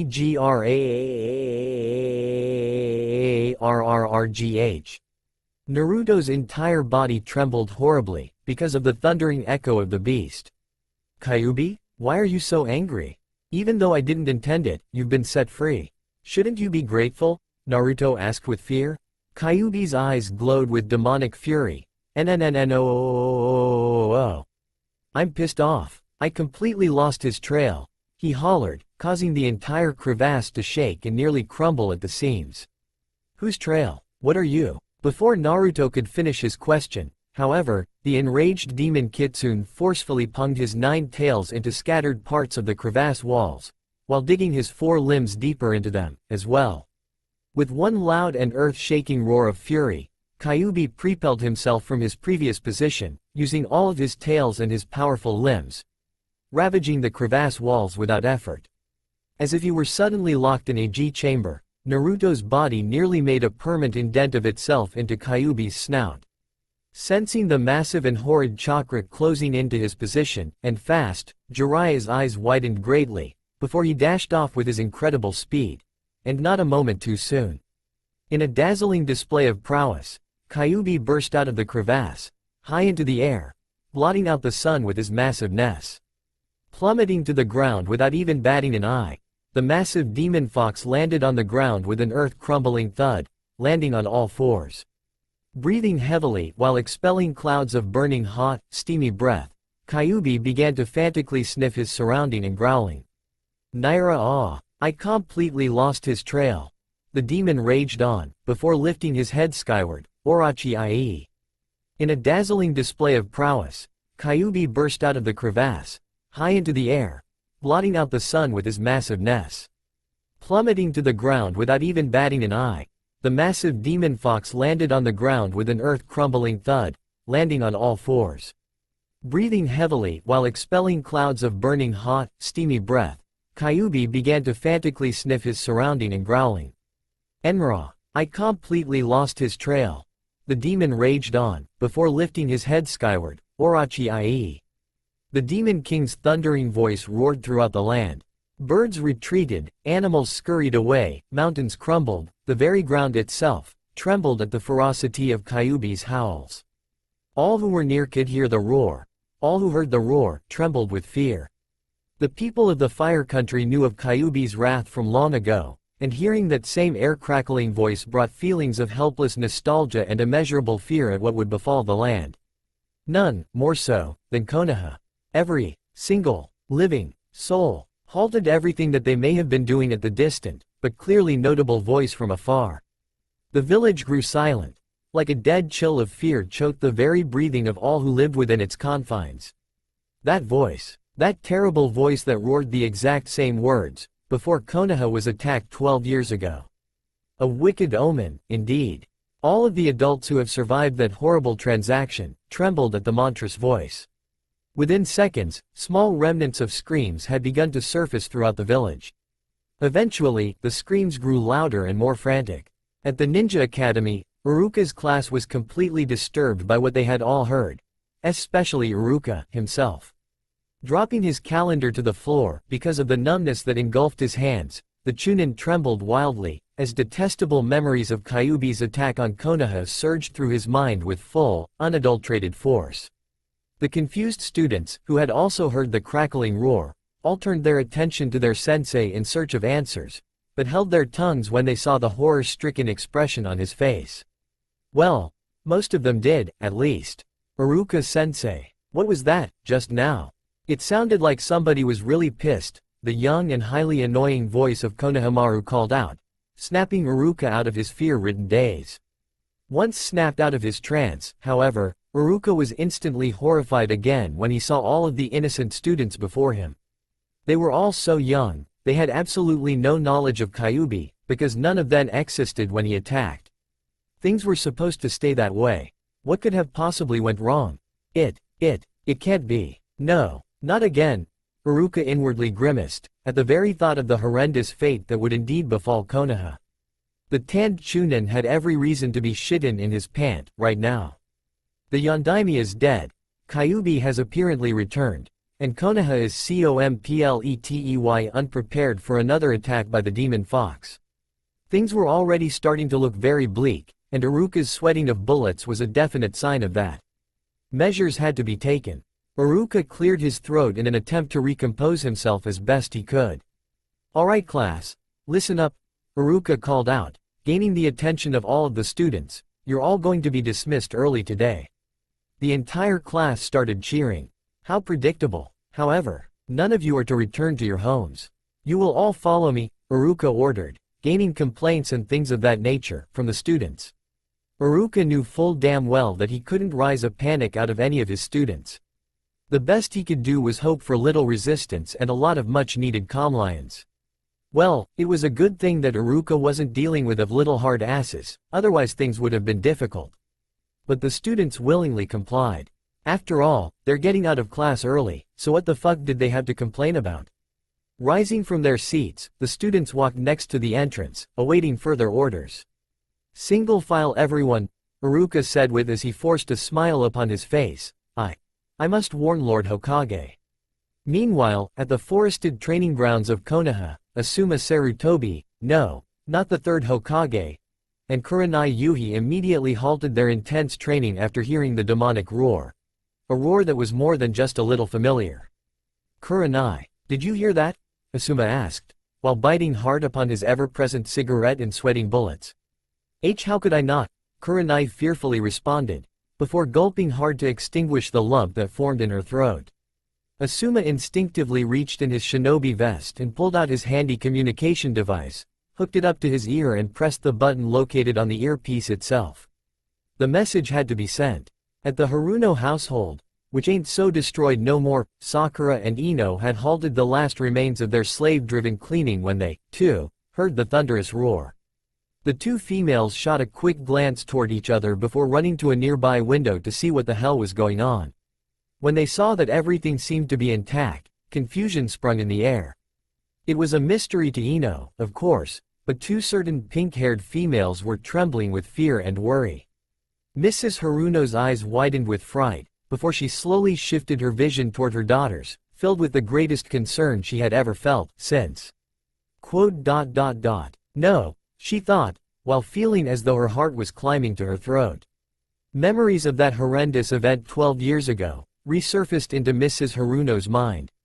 The horror, the screams, the bodies, the blood, every vivid detail of what transpired all those years ago had, now, choked the pink-haired mother with fear for her young. She had already lost her brave Junin husband to Kyuubi's wrath, but to lose all that she had now was simply unthinkable. Sakura had similar feeling. Although her mother was still pregnant with her when Kyuubi attacked, Sakura vividly remembered all of the things that her mother had told her about what had befallen their village over a decade ago. To this very day, Sakura didn't fully understand why her mother had told her something that was illegal. Sakura hadn't even known that it was illegal until her mother had told her.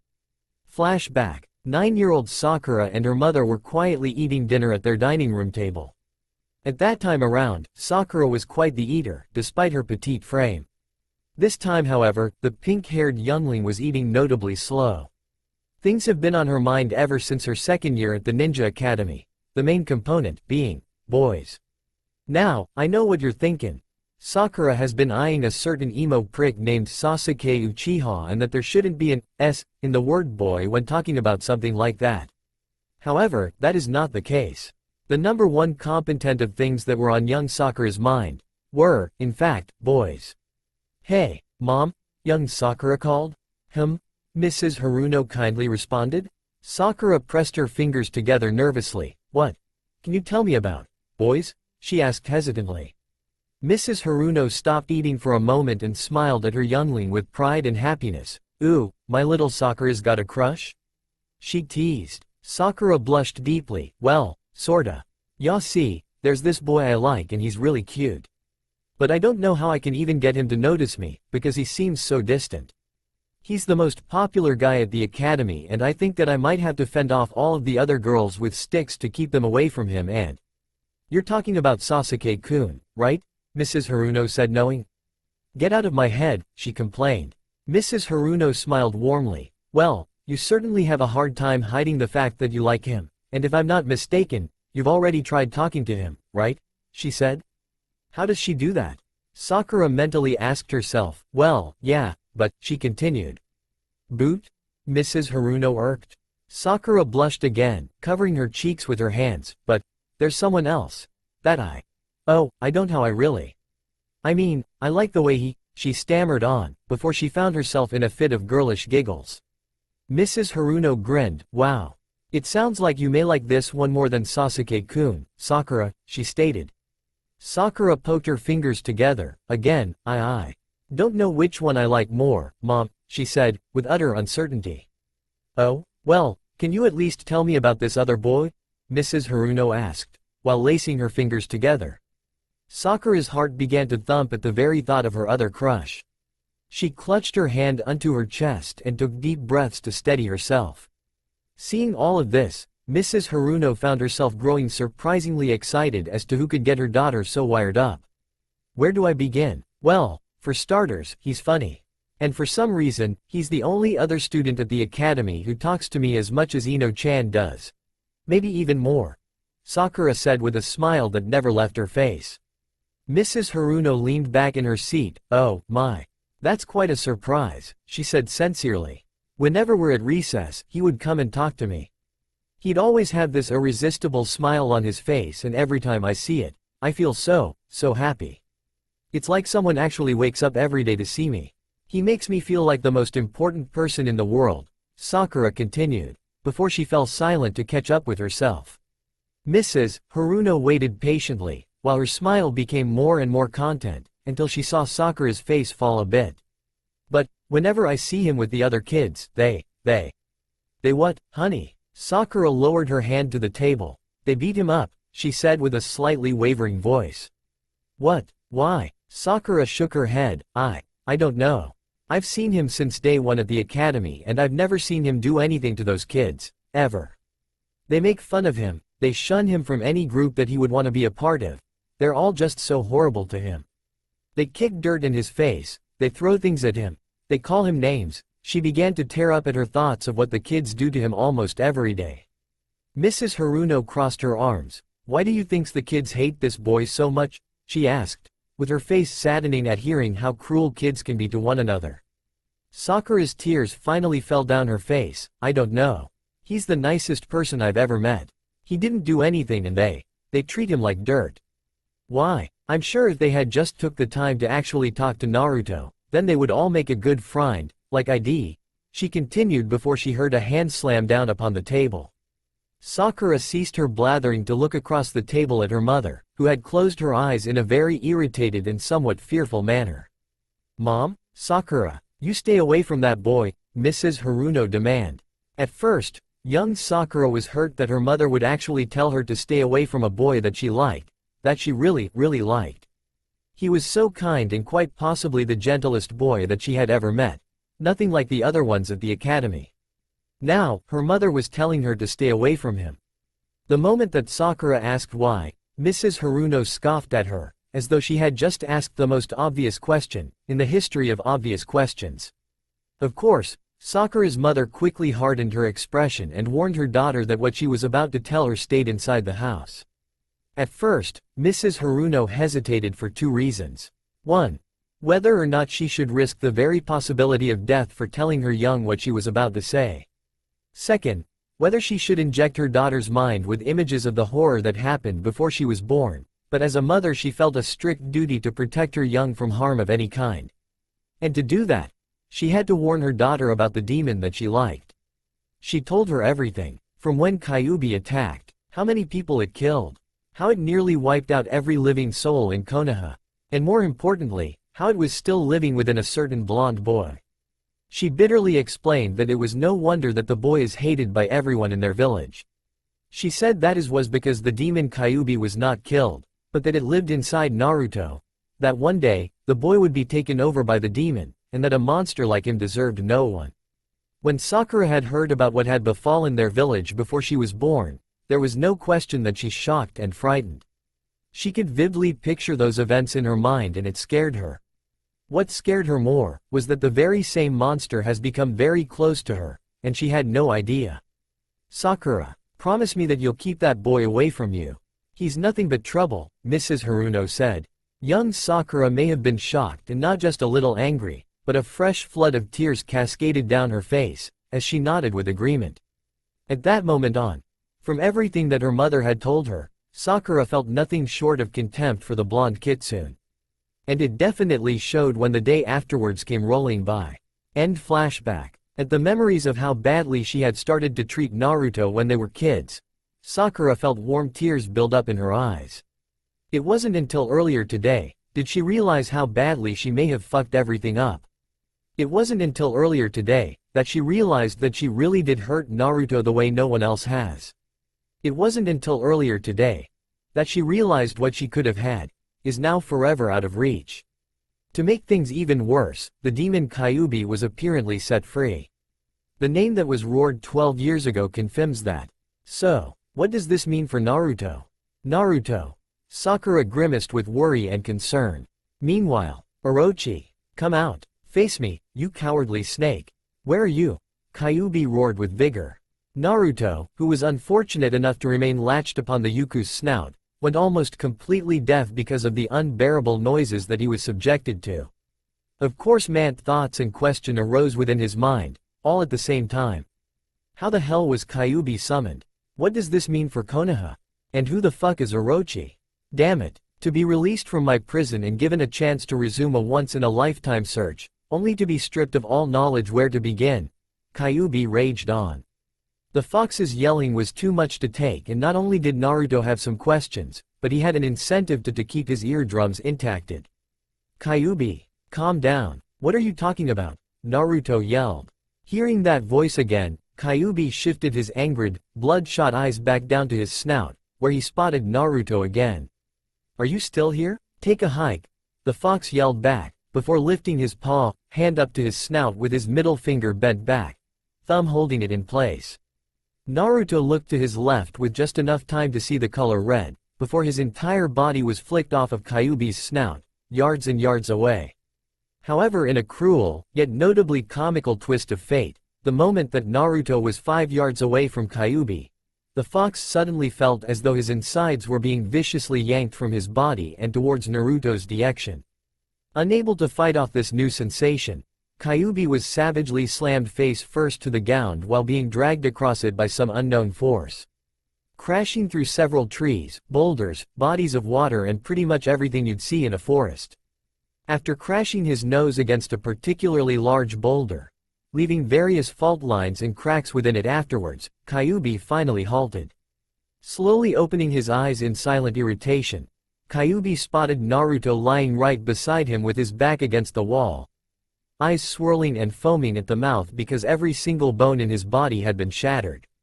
However, due to Kyuubi's presence, the blonde Genin's bones almost immediately healed. Kyuubi slowly lifted his left frontal leg off of the ground, and slapped his forehead with it. You've gotta be kidding. Kyuubi huffed flatly when he saw that Naruto's cursed seal was still present, but with a fiery orange glow. If this means what I think it means. Being the ultra-cunning fox that he was, Kyuubi quickly put the pieces together, and he did not like the answers he was getting. Alas, that was his ultimate fate. Kyuubi bitterly thought why the Yondaime had to be so fucking smart.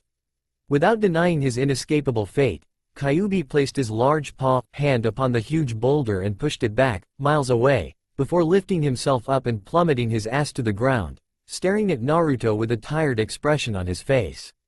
In an instant, Naruto shot to his feet and screamed bloody murder, jerking his head from left to right, trying to grasp his surroundings through his crazed state of mind. Seeing this, Kyuubi shook his head and cleared his throat to gain Naruto's attention, which it did, being that the fucker was so damn loud. Naruto shot his gaze upward and screamed with fury. What the hell is your problem, fox? Naruto yelled. Kyuubi raised one brow as he stared at the blonde. Let me think. It could be the annoying 3-inch cricket chirping his intolerable nonsense. Yeah, that just about sums it all up, he said with sarcasm dripping from his voice. Naruto's expression changed to that of a slightly blown away one at Kyuubi's change in attitude. Well, what the hell got you in a good mood? Naruto asked with equal sarcasm. Kyuubi scoffed. Stow the attitude, kid. We have problem, here, he snapped back. A problem? Naruto scratched his head. What kind of problem? The demon fox lifted his hand and scratched his own head. Well, technically, I have the problem, seeing as how I'm better than you and your life really serves no major purpose, he said. Naruto frowned. Oh, go to hell. So, what are you talking about? Why were you so damn pissed? Who the hell is Orochi? Kyuubi's ears perked up. Where? He shouted, looking around frantically, before shooting his head down toward the blonde Genin. Oh. You were asking me a question. Hi. Naruto said as though it were the most obvious thing in the world. Kyuubi growled, causing the ground to vibrate. Yamada no Orochi. He who has awakened me from my slumber of 1,000 years, and is ultimately the cause of my imprisonment, the Red Fox explained grudgingly. Naruto shifted his body's direction towards Kyuubi, as he was now full attentive. Whoa. 1,000 years? You must have went on a 2-month hike to be that tired, Naruto commented. Kyuubi scoffed again. Well, actually it was a tournament, he replied. Deeper in the forest, Ero Sanin Jiraiya was watching Kyuubi from afar and was genuinely surprised. What is going on? Kyuubi, the very same demon that attacked Konoha, is in clear plain sight, yet he isn't attacking it. More importantly, Naruto is still alive, but how? How is this even possible? The boy should have been dead long ago, Jiraiya said to himself. All of that was confusing enough for the frog hermit, yes, but the fact that it looked as though Kyuubi were actually talking to Naruto just made things downright unbelievable. Still, Jiraiya shut his yap trap and listened. A tournament? What kind of tournament? Naruto asked, glowing with curiosity. Not receiving an answer right away, Naruto looked up to see Kyuubi's line of sight trailing a flock of birds flying in a triangular formation. In a flash of a carnivore moment, the 9-tailed beast snapped his head forward and clamped his jaw upon the entire flock, crunching down on his helpless prey with ravenous intent. Naruto cringed at the sickening crunching noises that he heard. Kyuubi swallowed his small meal with a loud gulp and licked his lips with his salivated tongue, before looking down at Naruto with an absent-minded look on his face. Oh, I'm sorry, what was your question? The demon fox said. Naruto's face twitched. Yeah, very funny, fox, he said. Kyuubi picked his teeth with his claws. Hey. I haven't eaten anything eatable in 12 years, kid. Do you have any idea how absolutely torturous it is to have nothing but your detestable ramen as my only sustenance? How can you even stand eating that slop, kid? He griped, while grimacing at the taste of the food that has kept him alive for over a decade. Okay, first of all, never out the words ramen and slop in the same sentence ever again. Second, ooh. Oh great, no, ya made me forget what I was talking about, Naruto shouted, throwing his arms together in a crossed fashion. Kyuubi scoffed again. Probably wasn't that important anyway. So, Kit, I have a question for you, he said. Naruto didn't reply. Taking that as a yes, the 9-tailed fox continued. Why do you not run away from me? He asked. Naruto looked up at the demon with a confused look on his face. Sensing this, Kyuubi sighed. I really hate repeating myself, Kit, he said irritably. Taking only a couple of seconds to remember what he had heard, Naruto smiled. I guess well, actually. I just don't feel threatened, he simplified. Kyuubi raised a brow. Really? And just what the hell, twitch, is that supposed to mean? He said through a head twitch. No offense, or anything, but you're just not that dangerous to me. I don't know why. I really don't, but I don't think you'd actually hurt me, Naruto said with every bit of sincerity that he had in his voice. Kyuubi huffed a growl. Lucky for you, Kit. I can't, he bitterly conceded. What? Oh, don't look so bewildered. Or didn't you notice that your seal is still in affect? Kyuubi mentioned, while pointing his claw towards the sealed mark. Naruto looked down and saw the seal in question. Wait, so that means that you're still. Give the boy a giant slab of blood-saturated meat. He figured it out, Kyuubi said with his voice dripping with his usual sarcasm. Naruto's face grimaced at that statement. That's disgusting, he said.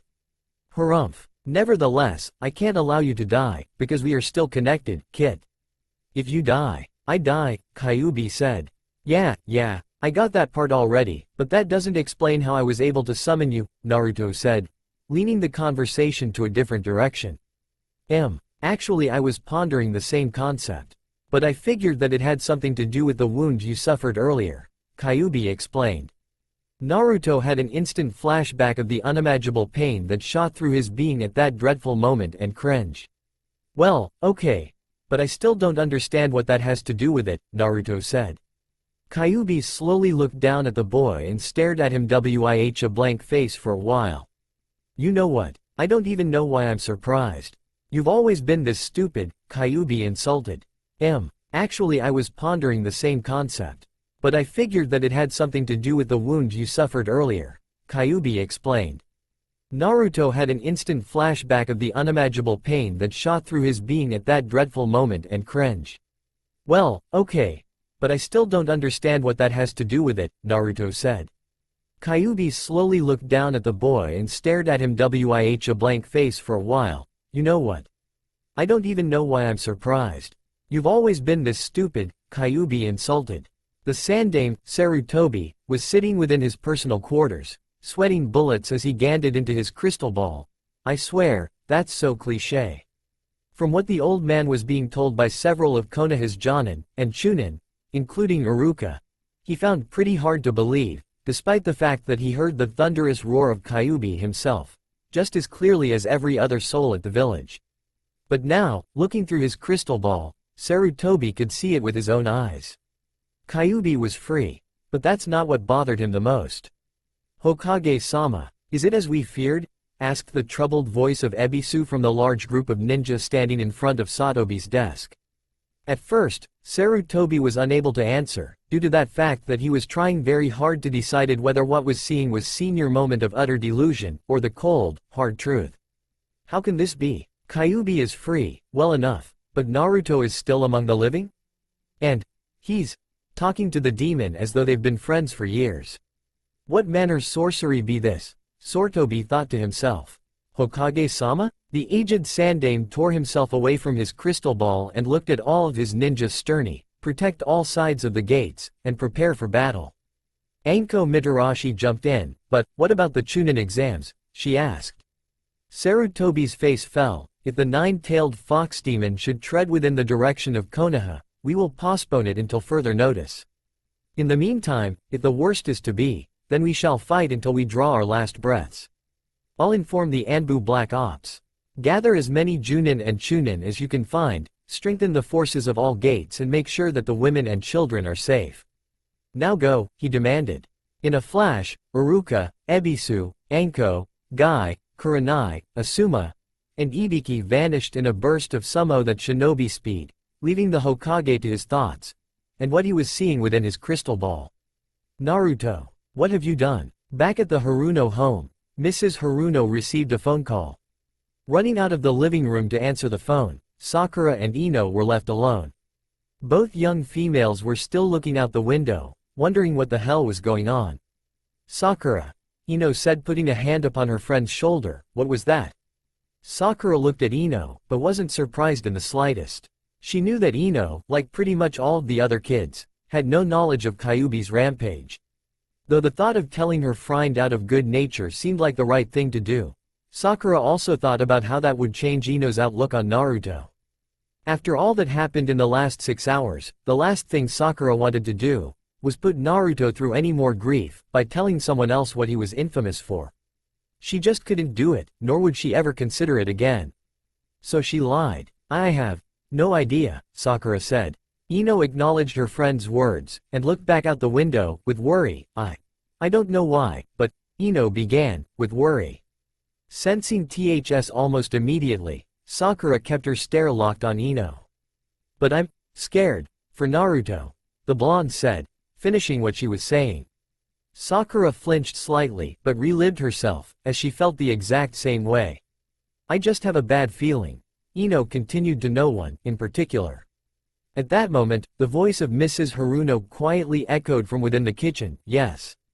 As always, Yuhari, I'll protect her with my life. Of course. Ino, she called out. Hesitating at first, Ino left the living room and entered the kitchen, where she saw Mrs. Haruno holding out the phone for her. It's your mother, Mrs. Haruno said, a bit solemnly. For some strange reason, Ino felt a large lump form in her throat as she reached to grab the phone. Putting it up to her ear, Ino began to speak. Mom. Yeah, I'm Oka. Mom, what's wrong? How can you sit there and tell me everything's fine? Why are you crying? Mom, what are you talking about? Is Dad okay? What's going on? I love you too, Mom, but warm tears of despair began to build up at the rim of Ino's eyes as she continued the conversation. But what's wrong? You're acting like something really bad is about to happen. What are you not telling me? I will, but, do you want me to come home? Oh okay, but, why? I promise, but Mom, you're scaring me. What are you going to do? There was a brief moment of silence and hesitation on Yuhari Yamanaka's end, before answering. Quote dot dot dot dot dot dot dot dot dot dot dot dot dot dot dot. Mom, okay, I will. I love you, Ino said before the pain-filled sobs of her mother rang within her ears, causing Ino to start sobbing with sorrowful confusion. Mom, please don't cry. I will, I promise. Okay, bye, Ino said, before handing the phone back to Mrs. Haruno, who also had tears running down her face. Yuhari. Yes. Okay, you should get someplace safe, too. Be well, Yuhari. Goodbye. Mrs. Haruno ended the phone conversation, and looked at the vastly confused Ino with worry and concern.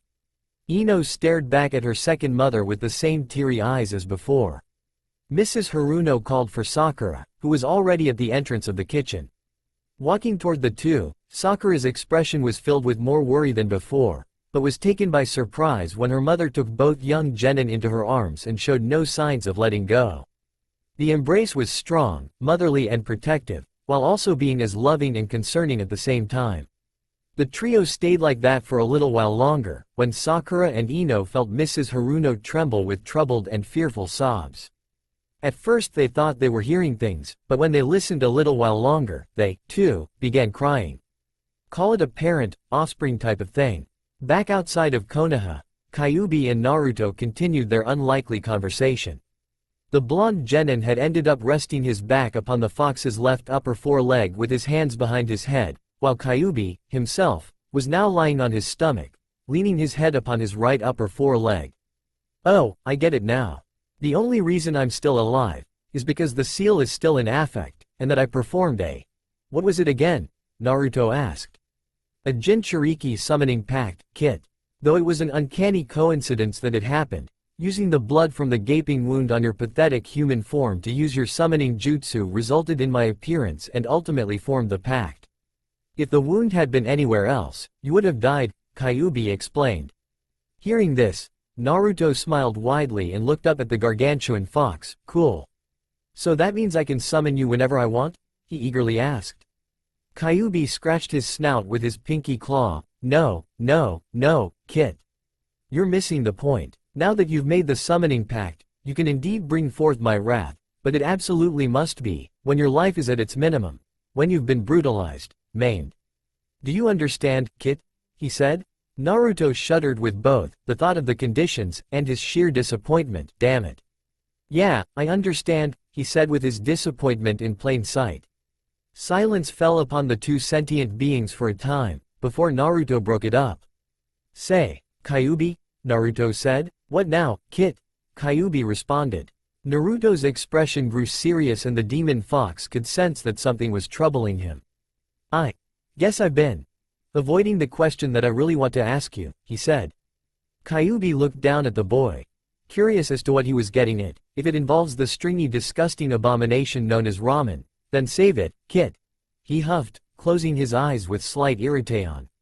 No, it's not that. I just want to why you attacked my village all those years ago, Naruto said, rather nostalgically.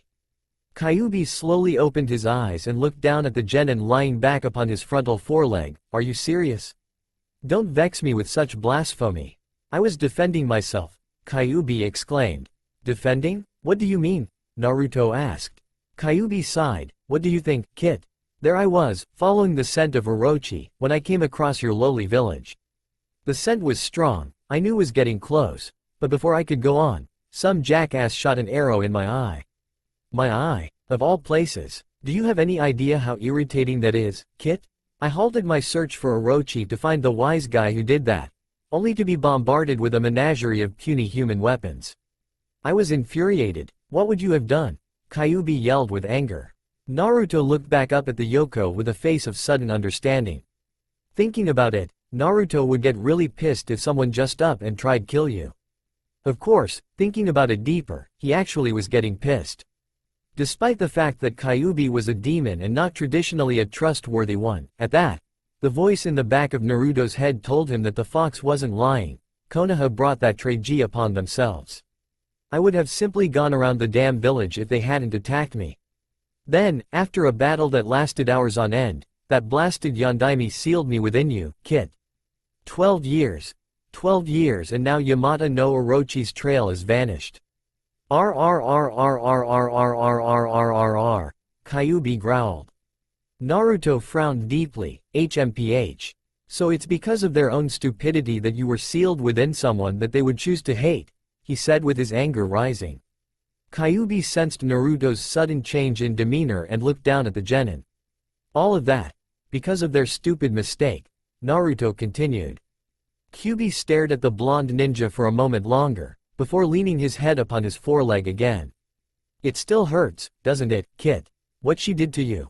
Jiraiya knew that it was probably a bad idea, but he started to relax at the words that he had heard from Kyuubi himself. He really couldn't give a damn less about Konoha. He was merely searching for this. Orochi. Orochi. So the nine-tailed fox was. Oh. The Arrow Sanin quietly EXL claimed. Everyone at Konoha must have been alerted to Kyuubi's presence. I have to tell the old man what happened here, before Naruto gets back to the village.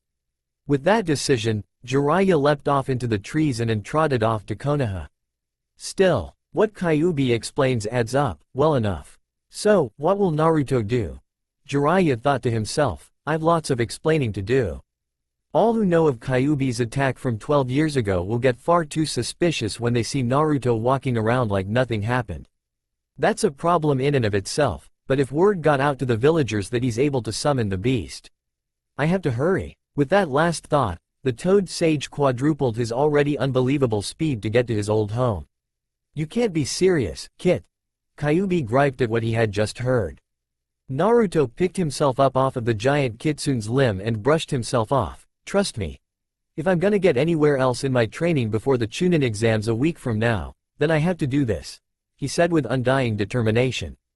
Kyuubi shook his head. You humans don't make any sense to me, with your ideals and nindos, or whatever the hell you call them, he said, thoroughly giving up trying to understand Naruto's reasons for doing what he was about to do.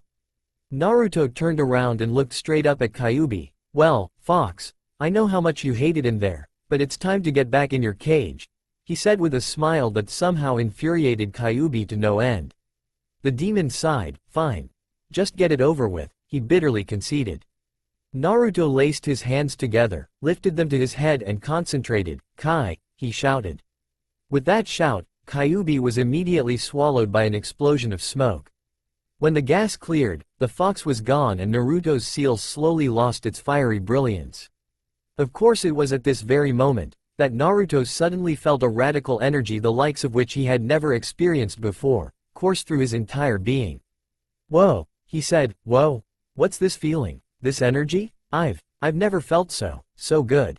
Fire, I'm on fire, what's this power flowing through me? Naruto clenched his fist and stared at it with intent as his body began to tremble wildly at the new energy he has been subjected to, and he liked it. YYYYYYYYYESSSSS. I've never felt so good. I feel like I can do anything. Wow! Naruto shouted with powerful vigor, before he jumped into the trees and started hopping along to get to his home in speeds that he has never accomplished. As he hopped along, Naruto began to talk to himself. I wonder if this is Bekasu of that Jin Chiraku, something that Kyuubi mentioned. I feel invincible, he said as he effortlessly hopped from one tree to another without the slightest bit of difficulty controlling his chakra. I've never had this much control either. I'm not 100% sure how it happened, but damn, he said before remembering the task that lay before him. Well, before I get too excited, there is that. I guess she deserves at least that much, Naruto thought glumly to himself. Minutes later, Naruto had jumped through his last tree, performing several airborne somersaults before landing properly on the ground. With a beaming smile on his face, Naruto started running toward the main gates of Konoha, but for some reason, they were closed.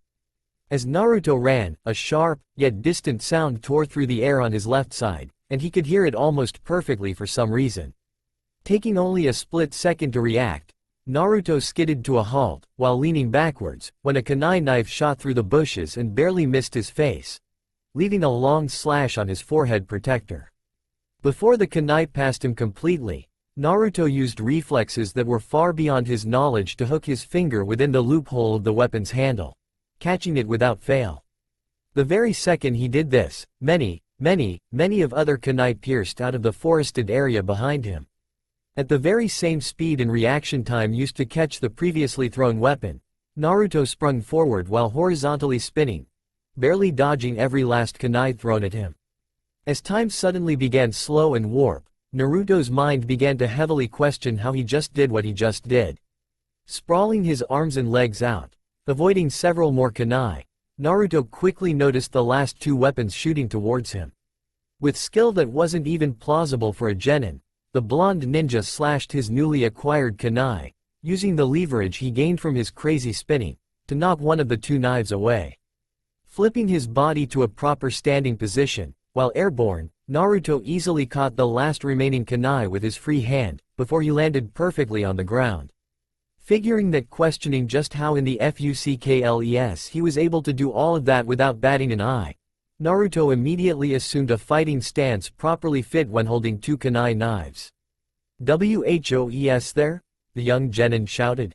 Before he even had a chance to blink, Naruto was suddenly pinned from all sides by kunai and dagger wielding Anbu Black Ops.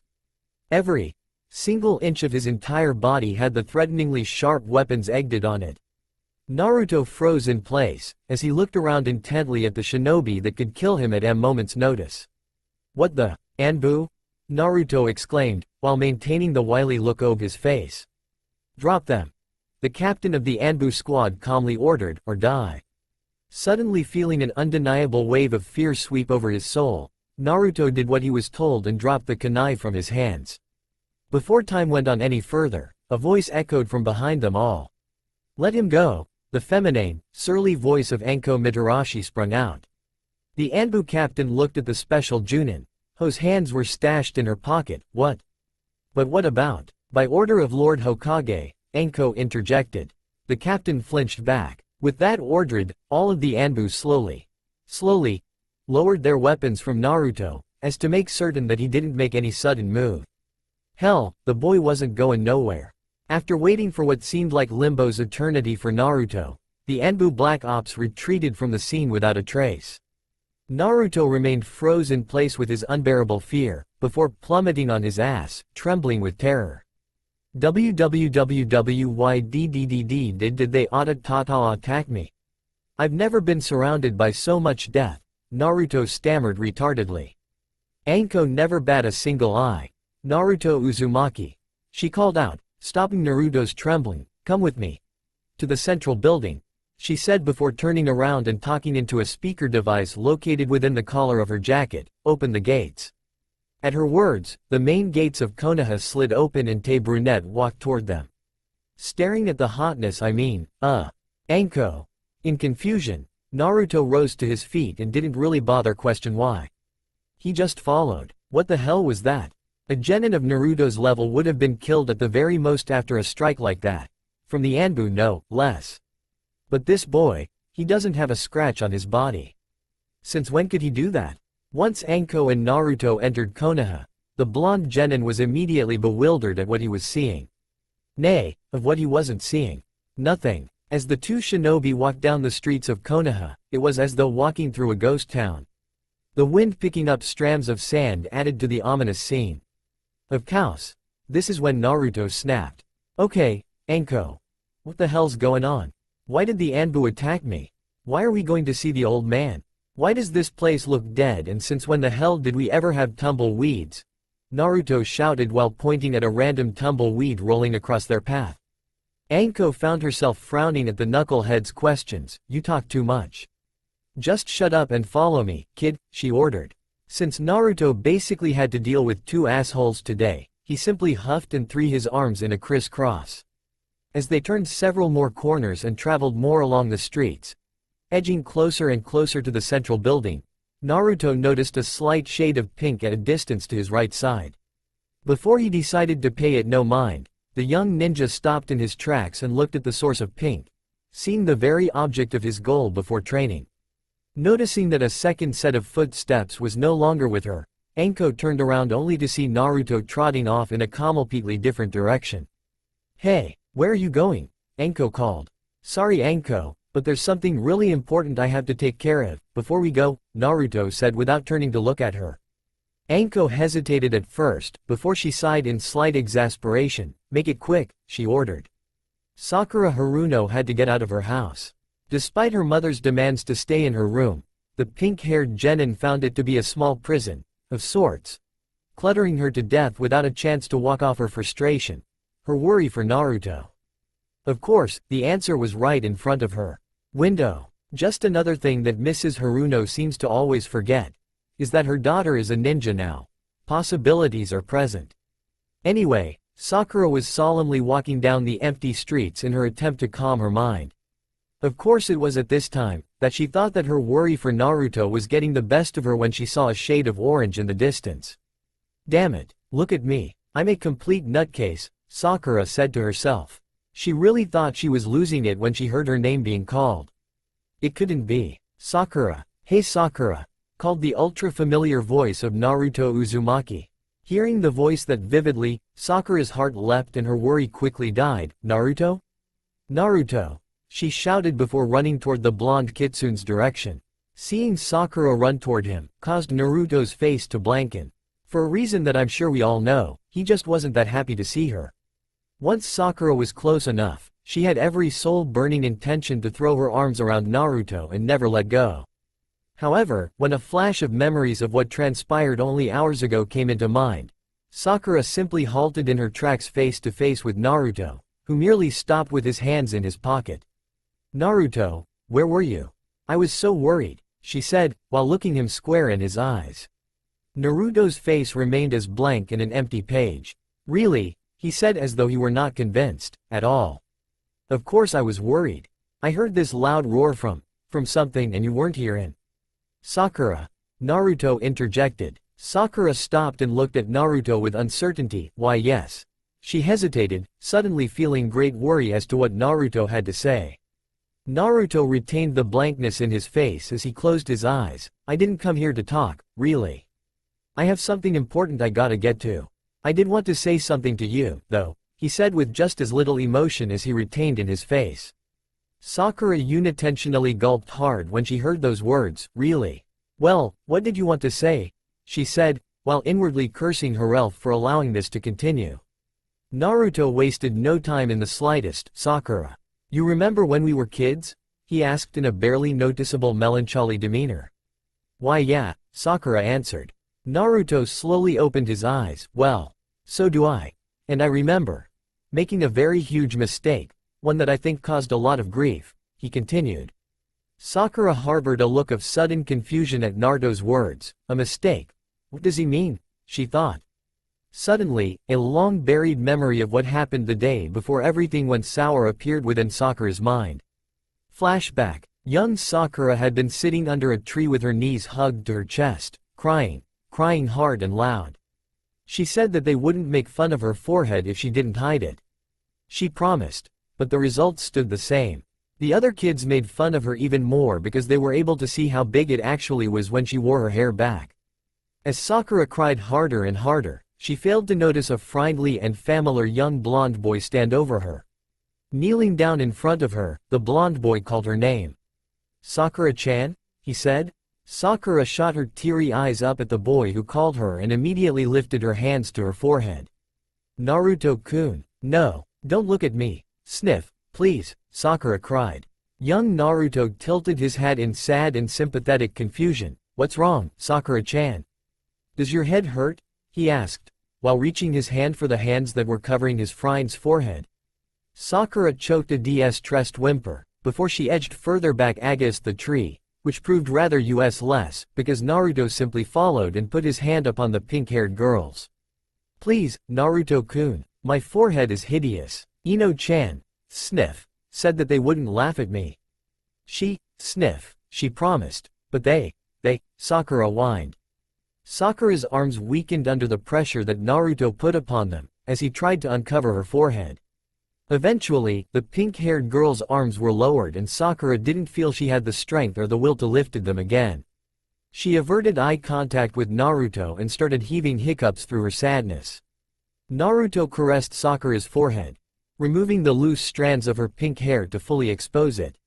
"But Sakura-chan, your forehead is so big. Why would anyone laugh at it?" Naruto said, as he found himself allured by the sight and feel of Sakura's forehead. Hearing Naruto's words, Sakura's heaves became stronger, as a fresh stream of tears began to fall down her face. "You shouldn't hide the very thing that make you different from the others, Sakura-chan. Your forehead is the best thing about you," Naruto complimented with the confident and bright smile that Sakura loved so much. "It's beautiful."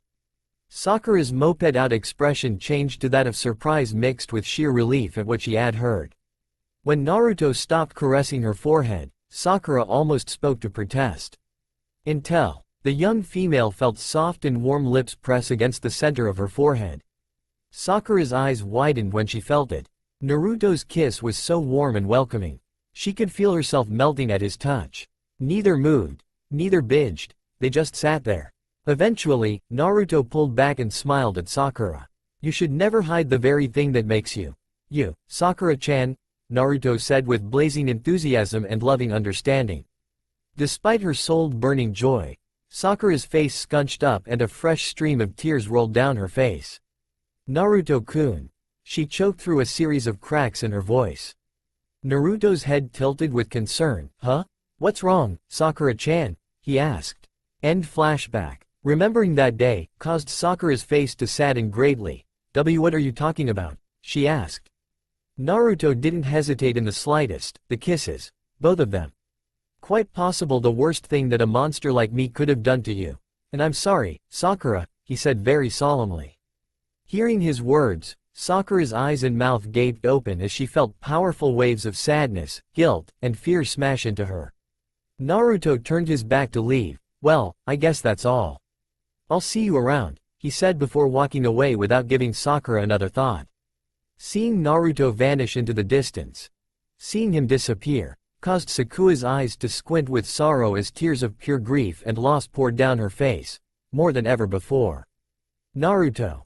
She choked out to a whisper through her dominant sadness. "Naruto," she said again, managing to choke out more of her voice to a pathetic snivel.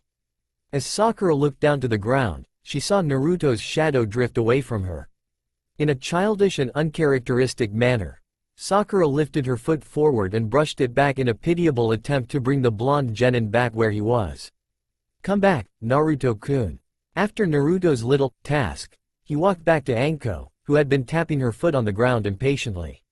When the blonde boy did show up in front of her, Anko nearly socked him upside his head, but since they were a little pressed for time, she decided against it. "Took you long enough," Anko shouted, glaring at Naruto. Naruto averted his eyes. "Yeah, sorry. Business I had to take care, and all that which rather," he said nonchalantly. Seeing the infamous number 1, hyperactive, knucklehead ninja, Naruto Uzumaki act so melancholy, and not at all hyperactive, Anko softened her look and started to wonder what brought on such a change. Given the circumstances, asking such a question would earn her the dunce cap, seen as how Kyuubi was just here not too long ago. Pushing all of those thoughts aside, however, the brunette special Junin hardened her expression once again. "Whatever. Look, we don't have any more time to waste. Kick it up a notch and try to keep up, kid," Anko said a little tauntingly. "But before we go." Naruto looked up at Anko with a questioning stare. "Take off that headband," she said. Naruto's eyebrow raised in confusion, and lifted his hand up to the headband in question. "Why? What's wrong with my—" Naruto began before he brushed his hand against a long gash upon the metal of the band. "Ah, God. Damn it," he shouted, before ripping the gear off of his person. "I just had this thing polished." "What the hell?" Anko smiled. "Hey, that's the least of your worries, kid. Just be glad that I told you about, or you probably would have been." She stopped herself in mid-sentence. Naruto stopped blaring at his slashed headband and looked up at Anko again. "Huh? Would have been what, Anko?" he asked with genuine curiosity. "And nothing. Let's go," she said before vanishing in a flash of her Junin speed. Seeing Anko disappear, Naruto lagged around for a moment longer, seeing that Sakura had not left her previous spot in the far distance. Somewhere deep inside of him, he felt as though he did the right thing and felt a little lighter than before. Had to be done sometime or another. Naruto thought to himself, before stashing the first headband that he had ever worn in his pocket for old time's sakes. He, then vanished with his newly acquired, and highly intoxicating, speed. The moment that Naruto vanished out of sight completely, Sakura's legs finally gave way to her overwhelming grief, and crashed to her knees with the heart-wrenching notion that she had finally done it. She had destroyed and pushed the most important person in her world away. With tears still pouring down her face, Sakura began to shiver wildly despite the 80-degree temperature outside. The pink-haired kunoichi slowly wrapped her arms around herself as she wallowed in self-pity. Sakura, Sakura, the voice of her mother echoed from a distance. Hey, Sakura, where are you? The other voice of her friend, Ino, followed suit. Sakura didn't respond. Not only did she not want to, but she also felt as though she hadn't the energy to shout back. She was just far too drained. When Mrs. Haruno came around the corner of the building that was behind Sakura, the pink-haired mother immediately spotted her little one on her knees, shaking like a leaf. Sakura, she shouted with unchallenged relief, before dashing over to her daughter. Hearing Mrs. Haruno not too far away, Ino ran to where she heard her voice, in the hopes that she heard right. Mrs. Haruno ran around to her daughter's other side, looking down at her, only to see her crying her eyes out. Sakura, oh, my sweet Sakura, you had me worried sick, Mrs. Haruno said, before crashing to her own knees and placing her hands upon her daughter's shoulders. Sakura didn't bother to look at the woman who had the gall to touch her. Don't ever do that to me again, Sakura. What if something really bad happened to you? Mrs. Haruno exclaimed. Go away, Sakura whispered, before lifting her head to glare hatefully at her mother. It's all your fault. Mrs. Haruno flinched. What? She said, as she was very confused. Sakura's face changed from hateful and angry, to hateful and sad very quickly. It's all your fault. He hates me and it's all because of you, she said with more sadness. Now, it was just plain obvious. Mrs. Haruno suddenly found herself becoming really sad, herself. However, given the circumstances, she continued feigning ignorance. What are you saying? She said. Don't lie to me, you cruel bitch. Sakura spat with her voice pitching to a whine and her nose starting to run. He was the best thing to happen to me, and you made me throw it all away. Seeing her daughter's tears become more fierce, Mrs. Haruno reflexible locked her daughter into a loving embrace. Sakura, I did what I had to. I hate you, Sakura said with spite. That hurt. Never had Mrs. Haruno ever expected her daughter to say such things, especially addressed to her.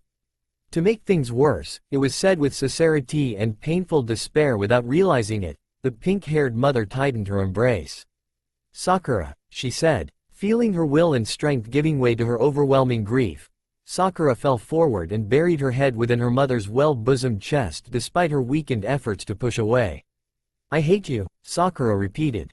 Mrs. Haruno shut her eyes tightly and clenched her teeth as she felt as though her heart were tearing to pieces. Tears began to build up at the rim of her eyes and her voice became shaky. Sakura, please don't. I hate you. Sakura spited once again, crying harder and harder. I hate you.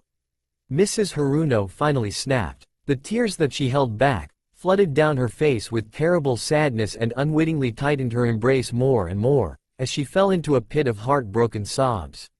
Hearing her mother's sobs, Sakura's resolve weakened greatly, but she retained the three-word and repeated them over and over just to viciously attack her. To break her. To destroy the woman who had ruined her chance to be with someone who was truly one of a kind. And it was working far beyond perfectly. I hate you. Sakura started to break down. You made me drive him away.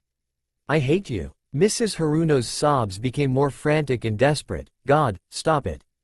Please stop. I'm so sorry, Sakura. I'm so sorry. She screamed with pain and smothered with shame. Please forgive me. Sakura just didn't want to stop there. There was no way that she wanted to let her mother off that easily for what she had done.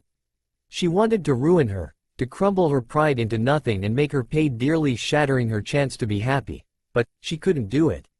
Sakura gave one loud sob before screaming. Mom, she yelled, pressing her head from left to right upon her mother's chest.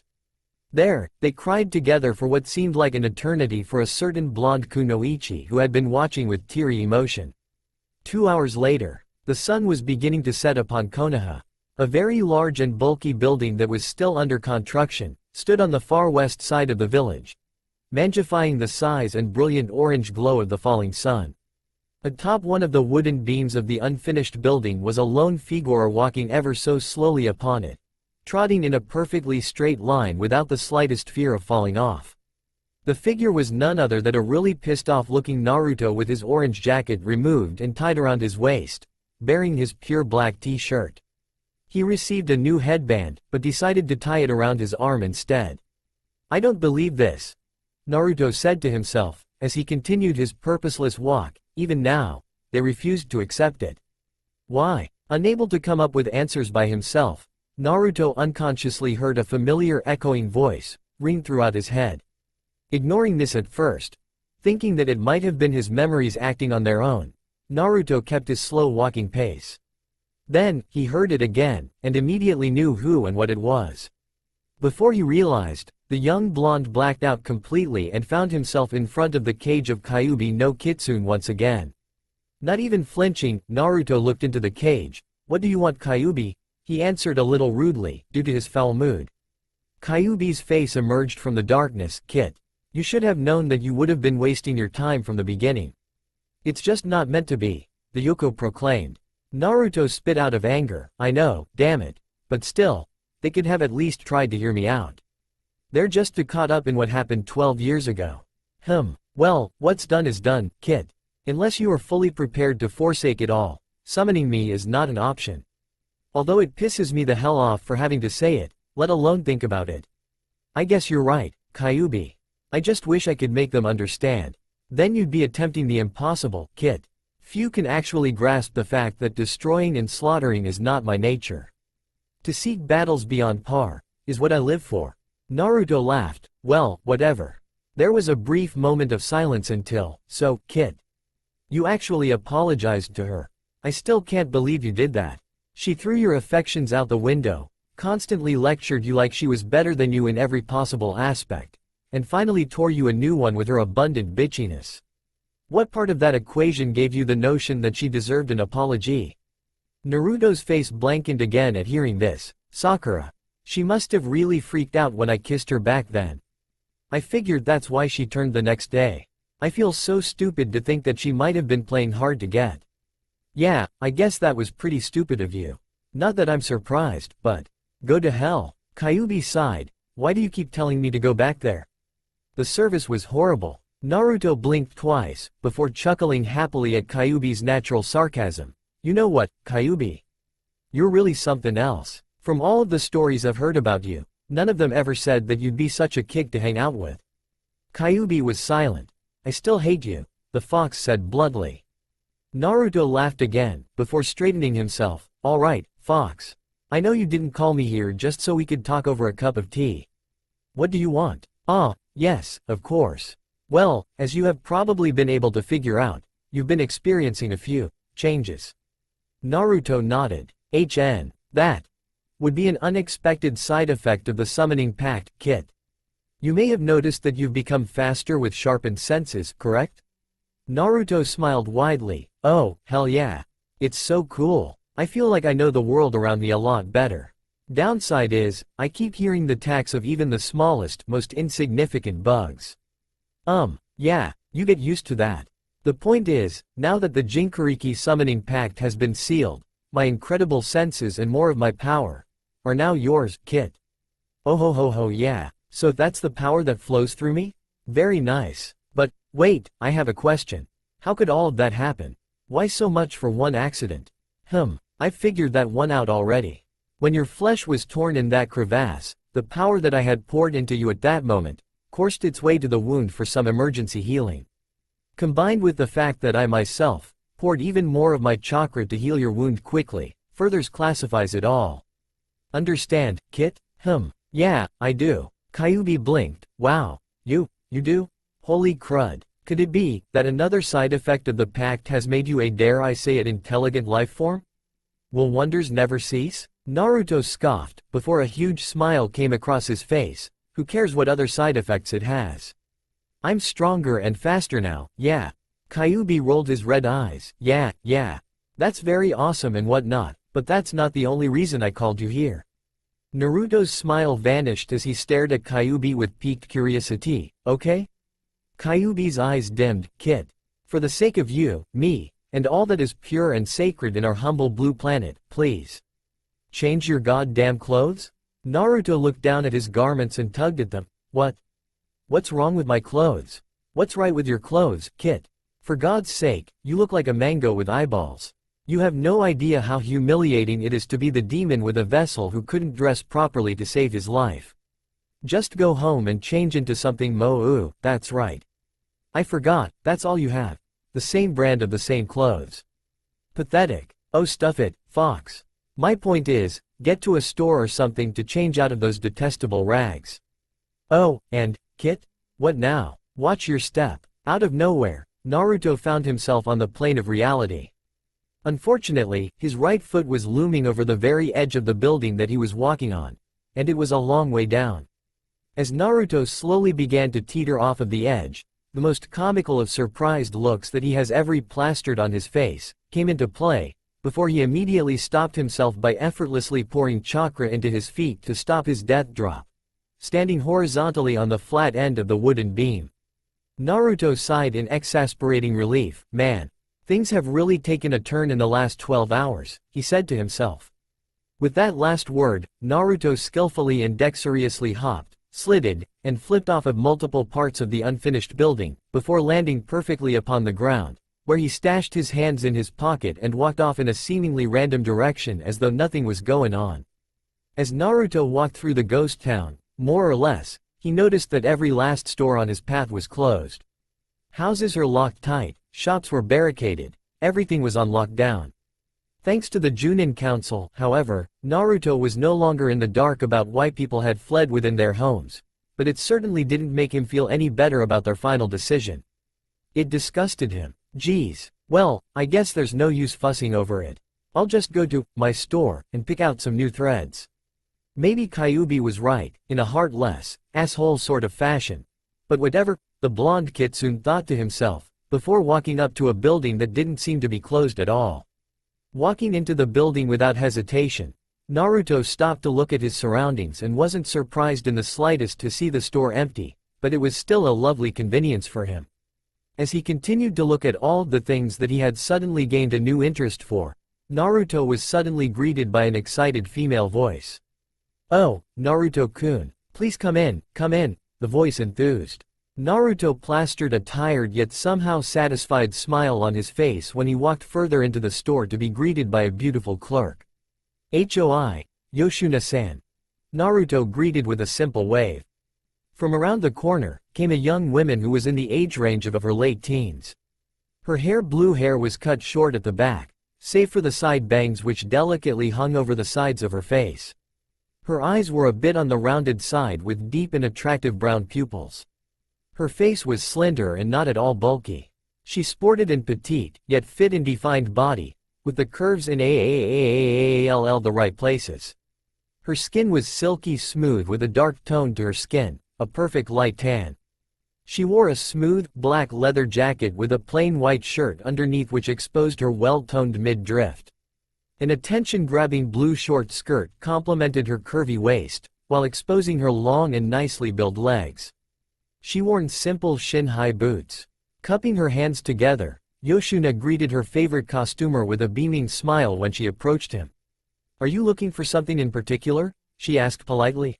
Naruto looked around and quickly noticed that the store had almost been cleaned out. Well, damn, I was, but it looks like everyone in the village beat me to it. What happened here? Naruto said. Yoshins frowned. What's that supposed to mean? You think that I can't get a decent clean every once in a while? She asked, putting her hands on her hips. Exactly, Naruto answered. Yoshuna slapped her forehead and laughed, typical Naruto-kun. So what are you looking for anyway? She asked, trying to keep the gravy train rolling. Yeah, before I answer that, you need to tell what brought on the Mondo cells. I never seen this place look so empty, Naruto exclaimed. Yoshuna turned around, signaling Naruto to follow her, which he did. It was a crazy day. Costumers, ninja and civilian alike, came storming into my shop out of nowhere. Most of them just came, grabbed several weapons, supplies and of ninja gear and simply left. But what really hooked my attention was that several Junin and Chunin came here as well. I've never been so swamped in my life. Of course, things have taken a major slowdown, so here I am. Wondering why the hell I was complaining about getting smashed when it's the only other thing I know what to do with my life, she said. Naruto's face fell. Oh. Well, I think I can explain that little piece with the mark on my body, he said nonchalantly. Curious as to what Naruto was saying, Yoshuna stopped and turned around to face him. When she saw what he mentioned. Oh, you mean the Kyuubi, she said, knowingly.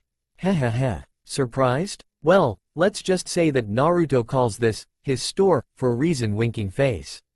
Now, Yoshuna saw what Naruto was talking about, but also noticed how worn and torn his clothes looked. For the love of Pi.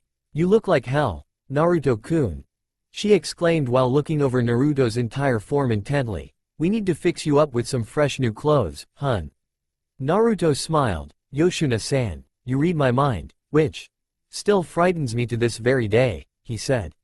They both shared a hearty laugh, before Yoshuna guided Naruto to the clothing aisle. Come on, Naruto-kun. Because you're my favorite costumer and you're in serious need of some clothes, it's on the house today. Next day, things have started to simmer down amongst the people of Konoha. With the dreaded anticipation of Kyuubi's attack dissipating, due to the massive no-show of the demon, the people slowly but surely crawled from their holes. The majority of businesses were slower to pick up off of the ground, however. But one of the places of business, the barbecue restaurant to be precise, was having a grand old time keeping up with the constant orders they've been receiving. At the restaurant, 4 of their regular costumers have arrived, due to the complaints and demands of the portly one of the group. It was like things hadn't changed a bit. Team Asuma had sat down for a hefty serving of delectable meaty goodness. Of course, 3 of them were taking their time enjoying their food. The other was scarfing it all down like it was nothing. Literally, nothing. Asuma stopped eating and looked at his student with a blank face. Honestly, Choji, to this very day, I wonder why you haven't died of food poisoning or something like that, he said. As though Choji didn't even hear the guy, he continued to inhale the food before him, as it quickly vanished. More, the chubby shinobi hollered. Common right up. The cook of the building responded happily from the other side. 7 orders of barbecued ribs and fish later, for Choji at least, Ino rose from her seat, catching the attention of Asuma and Shikamaru. Ino, Asuma said with curiosity, what's up? I need some action, she said bluntly. Hearing those words, out of complete misunderstanding, Choji boked on a piece of meat that he was devouring, due to the apparent shock that coursed through his head at hearing his teammates' words. Swallowing hard, Choji saved himself from an ironic demise and stared at Ino. What? I was talking about going on a mission or something. Any one of you want to come with? Ino asked. Shikamaru sunk in his seat. You can count me out? He said nonchalant. Ino frowned. Oh come on, Shikamaru. When was the last time you got off your ass? She said. The lazy ninja sighed. When I got out of bed to come here. Isn't that enough? He replied lethargically. The blonde kunoichi thought about asking Choji, but then again, the time that he would pick a mission over food would be a mere tale of Kami himself. But alas. Ino, are you planning on finding someone to go with you? Asuma asked. Ino sighed, might as well. I'm totally broke and I figure I may as well get some missions under my belt, she mentioned. Asuma considered asking his student if she wanted his Junin assistance, but he could tell by the look on her face that she really didn't care, so he leaned back in his seat and smiled. Alright then, Ino. Just be careful out there, he warned caringly. Ino walked out of the restaurant, after waving, don't worry I will, and I'll be back if I can't find anyone else to go with me, she assured. Meanwhile at the Haruno household, Sakura was walking down the stairs from her room. Everything that had happened in the last 24 hours really took its toll and the pink-haired kunoichi decided that she was in some serious need of exercise. However, earlier in the day, she left her house to find anyone who was interested in training with her. Though she didn't ask everyone, Sakura was pretty disappointed that her fellow graduates declined. Some politely, others rudely, like Neji. With no other options, Sakura thought that maybe if she would just show up at the central building, then maybe she'd get lucky, maybe. Slipping on her sandals, Sakura walked through her living room to get to the front door. Before she grabbed the door to open it, Her mother's voice called her name from behind her. "Sakura, where are you heading off to?" Mrs. Haruno asked with worry and just a hint of guilt. Sakura turned to look at her mother with a half-hearted smile. "Oh. I'm gonna see if there are any missions that need to be done," she explained. Mrs. Haruno averted her eyes. "Sakura. I know, Mom. I know. I'm sorry too," Sakura interjected. Sakura and her mother never got a chance to talk at all, due to the exhaustion she suffered after the whole ordeal with Naruto and the hate that she felt for Mrs. Haruno at the time. Sakura fell asleep in her mother's arms right afterwards, and from there she was carried to her house and on the bed. Here she is now, timidly making communication with her mother.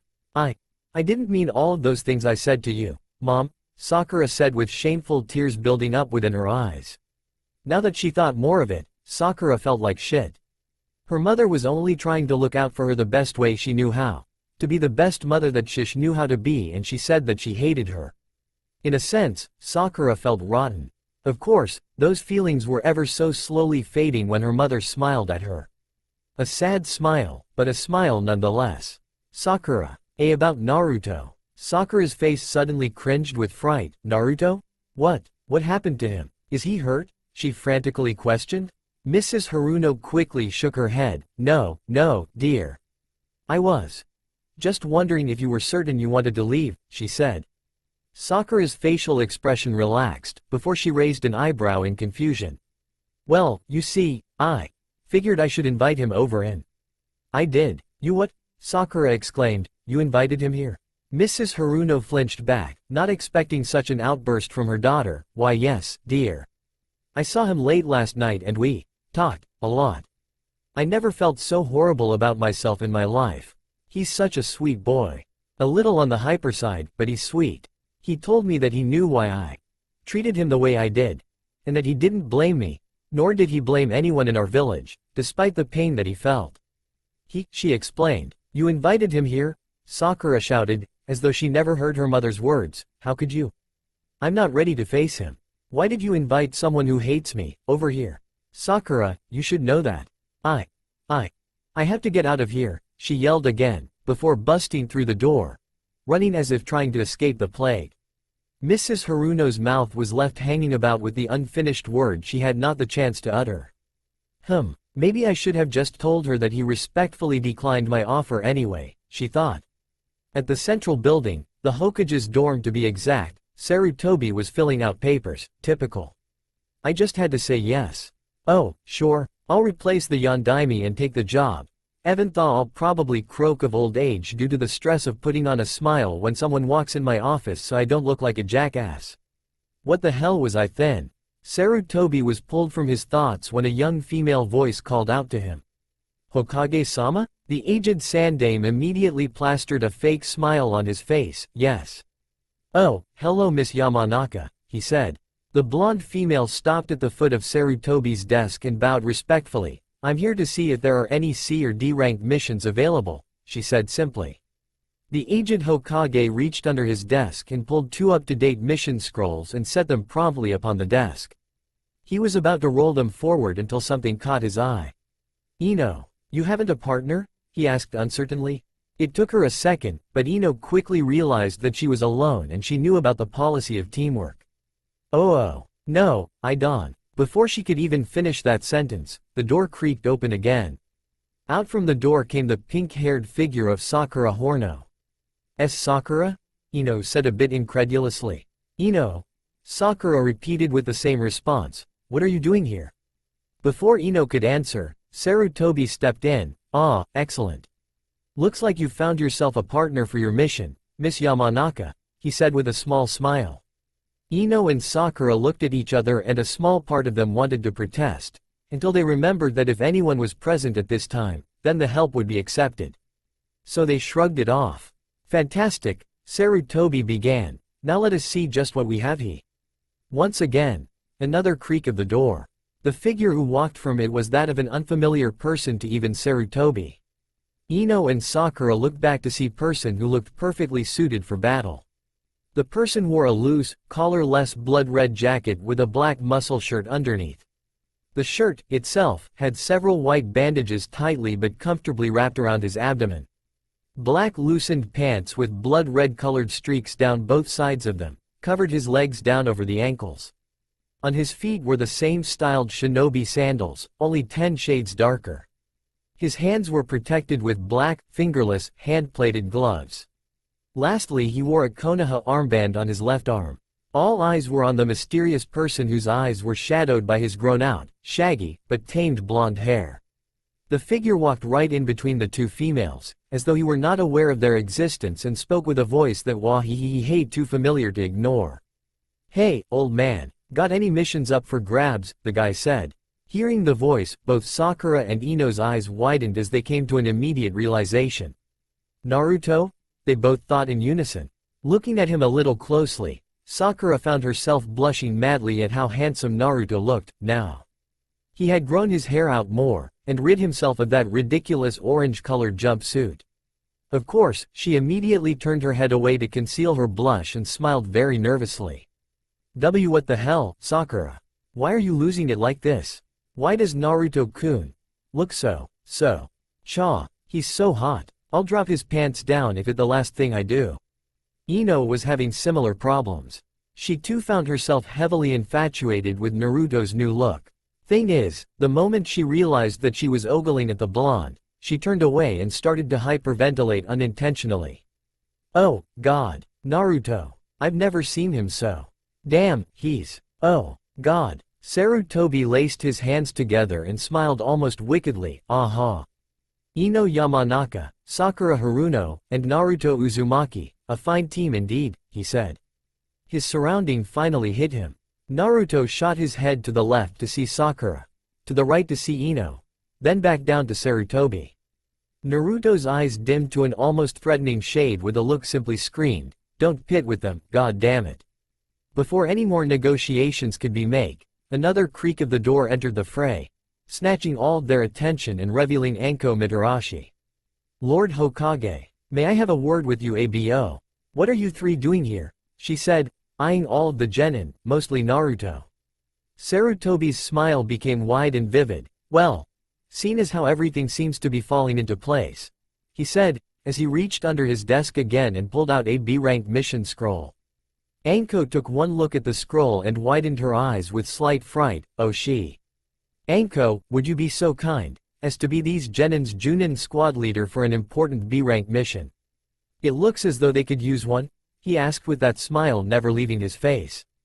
All at once, all at the very same time, the faces of Naruto, Sakura, Ino, and Anko changed into an irritated squint.